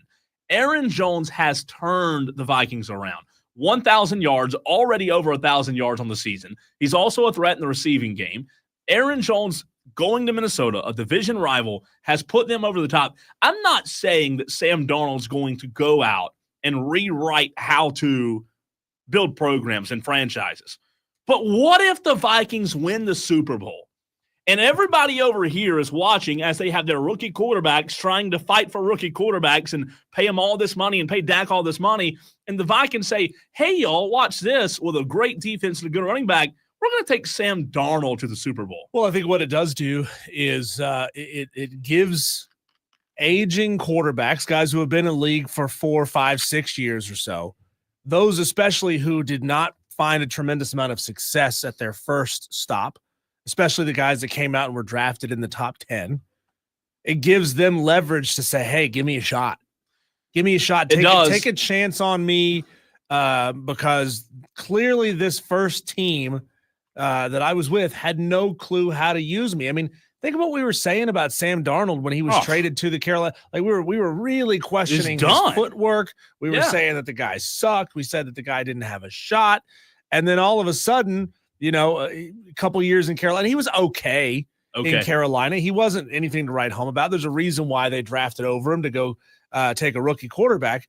But I mean, ultimately, you get to the agents now get to increase the value of quarterbacks going to their second stop under the age of 30. I agree with that, but does it also not like send a shockwave to owners and management, Diesel, about, hey, maybe we're approaching this thing the wrong way, trying to hit on this rookie quarterback, trying to do this and pay all this money. Maybe it just sends a different message for approach. Cole, have you ever seen a really obviously rich old dude with a young hot wife? Bill Belichick? Yeah. Oh, okay. That's never going to stop. It's never going to stop. As long as there are dudes with money, they're going to want to date a new toy, yeah. Right? They're going to want to be with somebody younger, hotter. They're going to want to trade their wives in for a younger, better model. But I'm pulling for Sam Darnold to go win it all. That'd be great. Be awesome, It'd man. Be great. I just don't think that we see the rookie quarterback ever get devalued. Yeah, maybe so. Be a as Dewey said, a travesty. It'd be nice if the value of a quarterback sort of re-equalized with the value of having a great running back, with the value of receivers and linemen and all that stuff. Team. Value the team over the individual position. When we come back, Cole, this might be the softest take I've ever heard from a dude who gets paid money to put on a helmet and pads and slam into other dudes with helmets and pads. Can you believe what's coming out of players in the NFL's mouths? That's coming up next on the Fan Upstate.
Cole, I want you to put yourself in the position of a fan of a sport, any sport, no matter what sport it is.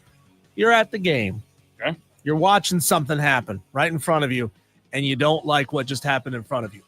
What do you do? In the stands. Not on the field. Oh, like you're in the sorry. stands, you're watching the Gotcha. field. What do you do when something in front of you happens that you don't You like? boo. You boo. You boo. It's Or if you're a what you Cowboys fan, do. you're used to it. But Yeah. So what the hell is New England Patriots linebacker Jelani Tave? What was that? Jelani? Am I saying it right? No, I haven't. I'm assuming so. It's I've never heard that. J-A-H-L-A-N-I. That's Jelani a very Tave. unique. No, I'm kidding. He's Hawaiian too, so it's unique. I love yeah. it. I love it. I just wanted you to say it again. 28 years old, by the way, grown ass man. Yeah. Who is going after Patriots fans, Mm. saying you shouldn't boo the team because none of you could do what head coach Gerard Mayo can do. What's Gerard Mayo done? I mean, Right. really? They're What's he 3 and done? 13. They suck. They're facing the Buffalo Bills. They're gonna lose. You're gonna end up the season 3 and 14. Mm. And this guy says, "Don't boo our coach. He's doing the best he can." He's a snowflake. That's what Yeah. he is. He's a snowflake. That's what fans do. I mean, really. He's a big, built-up Samoan dude. He's 28 years old. Please don't boo us, you mean Patriots fans. I mean, come on. Like he said that really. I mean, you're not making this up. No, This is not fake news. No. This is crazy. real. Wow. This is real. Wow. They've got the number 1 pick on the line. They could end up with the number 1. The Patriots fans boo their mothers if they make dinner too late, right? They Yeah. boo their children at Little League baseball games. Come on. You're playing in New England. You're not playing in San Francisco where everybody's lily soft. See what I don't understand though, and this is related to New England, but not the player, the snowflake. What do you do with the number 1 pick? You have Drake May. Do you take Shedeur Sanders? I mean, do you just completely sell off Drake May? No, I don't know that you walk away from that so soon. I think at that point, you may be going after Travis Hunter because you think he could help you on either side of the ball. I think there's risk Get involved. 2 players there. in one right there. Yeah, that is. I think having the number 1 pick's great, but the Patriots right now, that's a flux. I mean, you can't. You don't know what to do. Do you keep Drake May? Do you sell him off because there is value for Drake May, or do you just hold on to him and draft best player? I don't know. I think they're in a tough spot. As bad as they are, one player's not gonna make their roster for next year. Drake didn't play the whole season. No. Right? He didn't get started until a few weeks into the season. He still threw for over 2,000 yards. They had 2 quarterbacks. His touchdown interception rate's not good, 15-10.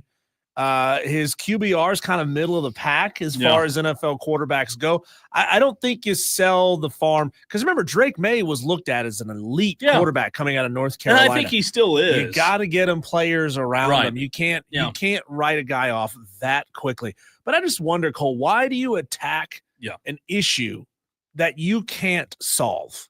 You'll never stop fans from booing. It's like trying to make fetch happen. It's not going to happen. Make what Stop happen? Fetch. Okay. Yeah, it's from Mean Girls, by the way. Look it up. Just like this is going to make the fans boo you even more. They're not going to like you. They're going to make you. They're going to hate you even more. They're going to come after you.